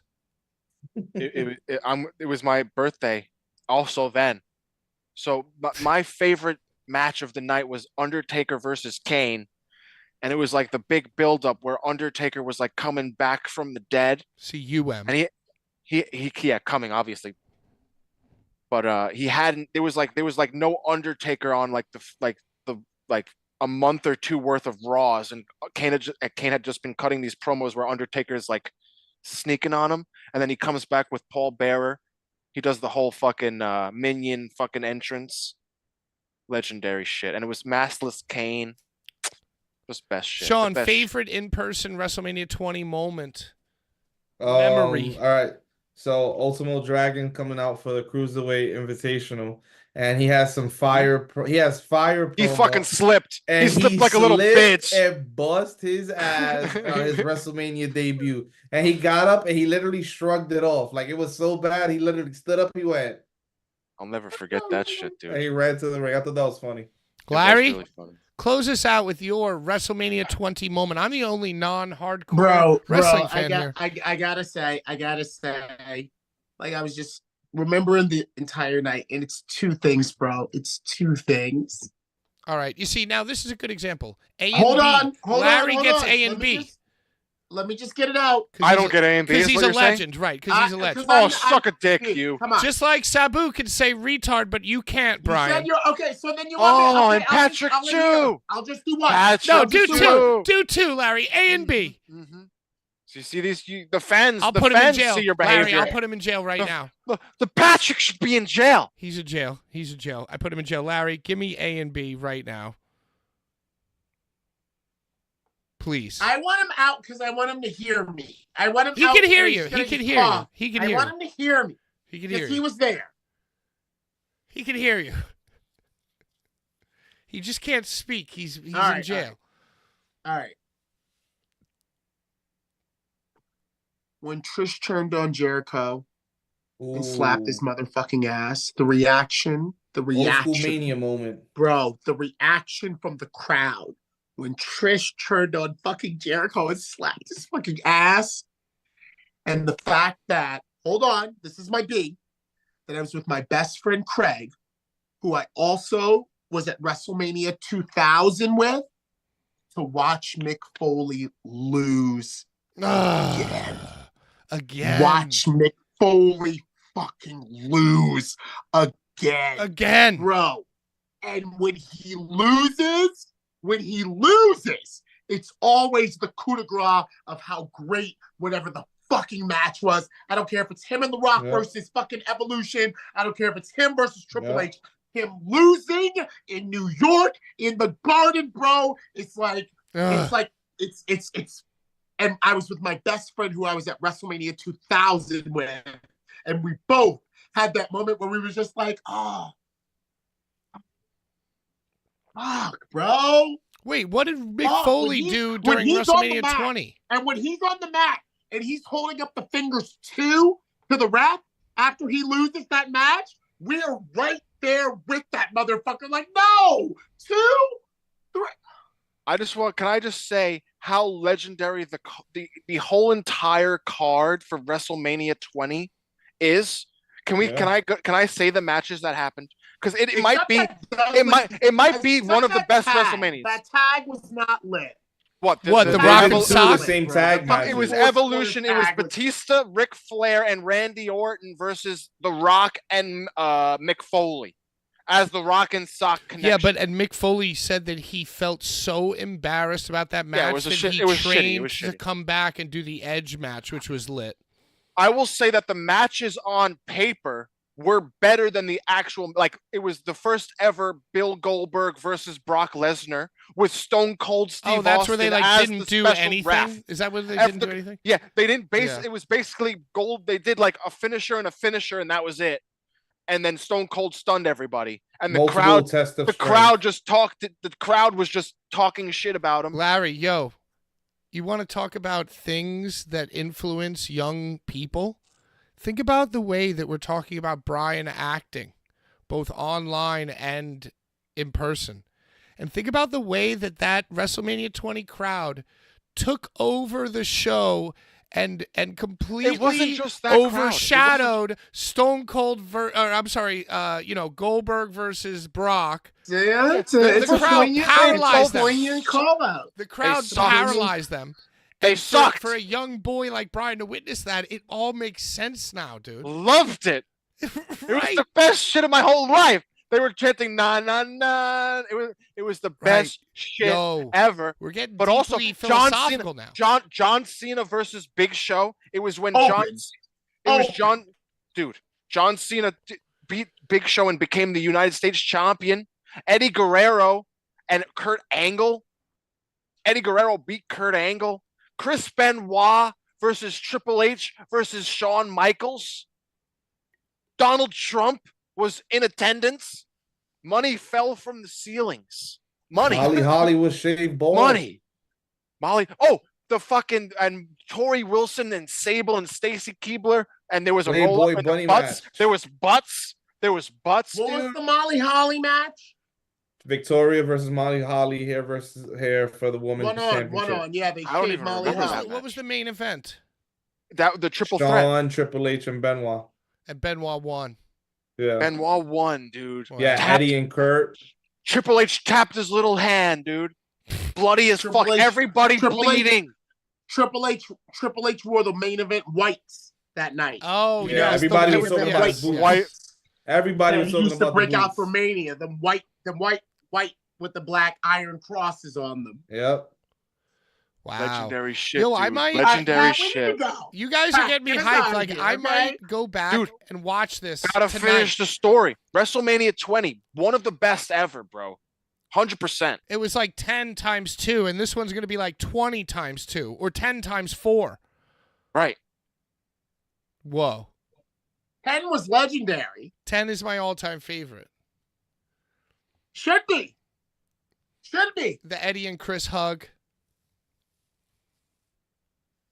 Yeah, Love they're all it. dead. Every single person in the end of WrestleMania 20 is dead. Yo, I cannot wait They're not dead. to see Every single person in the ring at the end of WrestleMania 20 is dead. Yes, do you mean? Eddie. Oh, Eddie and Chris. Yeah. And the kids and woman. They were all in the ring? Yes. Yeah.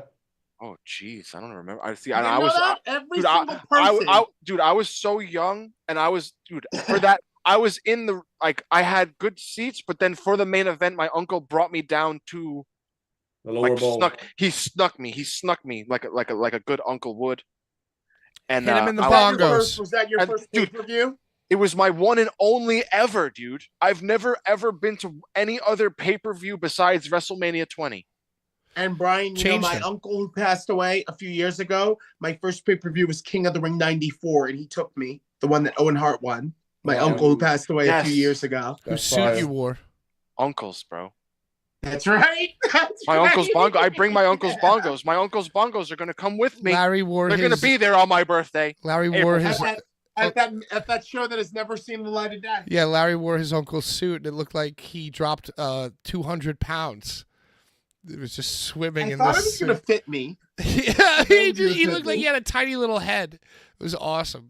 This might be the longest show we ever did. Hey, All right, congratulations, come guys. on, Pat. Come on, Pat. It's the go home show. All our so enemies. We're all home. Okay, WrestleMania is all but 2 Gotta finish the days story. away for us. We're all gonna be having family dinner, yucking it I up. heard The Rock did something really lit last night. What was that? Now you're bringing up another story, Larry. You're yelling at us. To tell turn me. the I talked to my coworker today, and he was like, "Yo, did you see what The Rock did?" And I thought he was talking about The Rock cussing and beating Cody, and he was like, "No, last night he went off. I heard The Rock went off last night, y'all, in Brooklyn." What He did. Did he cuss? And if you want to hear Did he more, cuss? if you want to hear more about that, tune in on Friday to the flagship show. Flagship Boulevard fuckers. Bullies. Guess what, guys? Flag. Muted. Jail.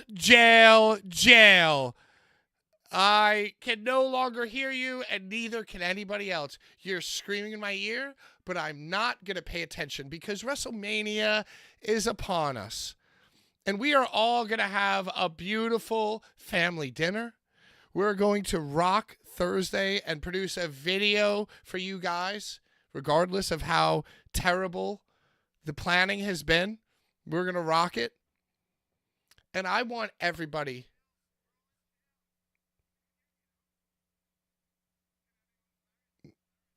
Nobody can hear you, Brian, and you're distracting me. Yes, you are distracting me. Oh, he's chanting in my ear. Hey, and Larry is frozen. He's literally screaming in my ear. Let me just tell you guys, I want everyone to have a happy and healthy and safe WrestleMania. And if you're watching this broadcast, it's on site with a hug. And if you're screen recording this broadcast, it's on site with a hug anyway. And for everyone else around the world tuning in, I want to apologize for Brian's behavior on behalf of the Blvd Bullies. And I also want to wish everyone a happy WrestleMania, except if you are our enemies, in which case, die slow. Out of time. Oh, Larry's back. Hold on. Let's hear what Larry has to say. I'm sorry. What happened? Larry. We went to jail, man. Bro, I was Hey, frozen. what's up? You got frozen for a second? I couldn't even move. We were in jail. I was just signing off as you guys were in jail. If we were in jail, we were muted. I thought we were automatically muted in jail. My whole shit froze. Right. All right. Well, thank you, Larry. I'm going to lock you up again. What? Hey, everybody have a happy, healthy, safe, and successful WrestleMania, except our enemies, in which case, please, fucking die slow. Out of time. Bye-bye.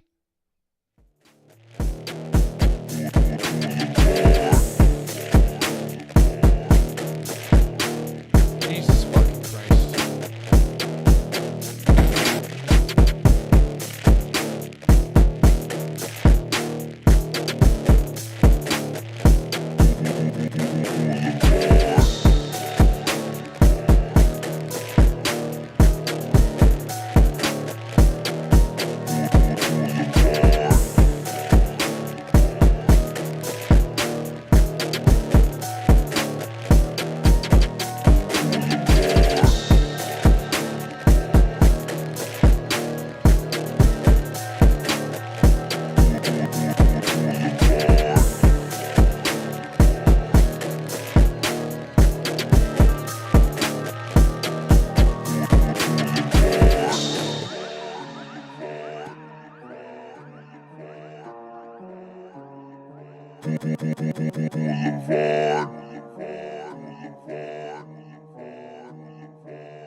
Oh, so cursed, may you burn in hell forever, forever, forever, forever, forever.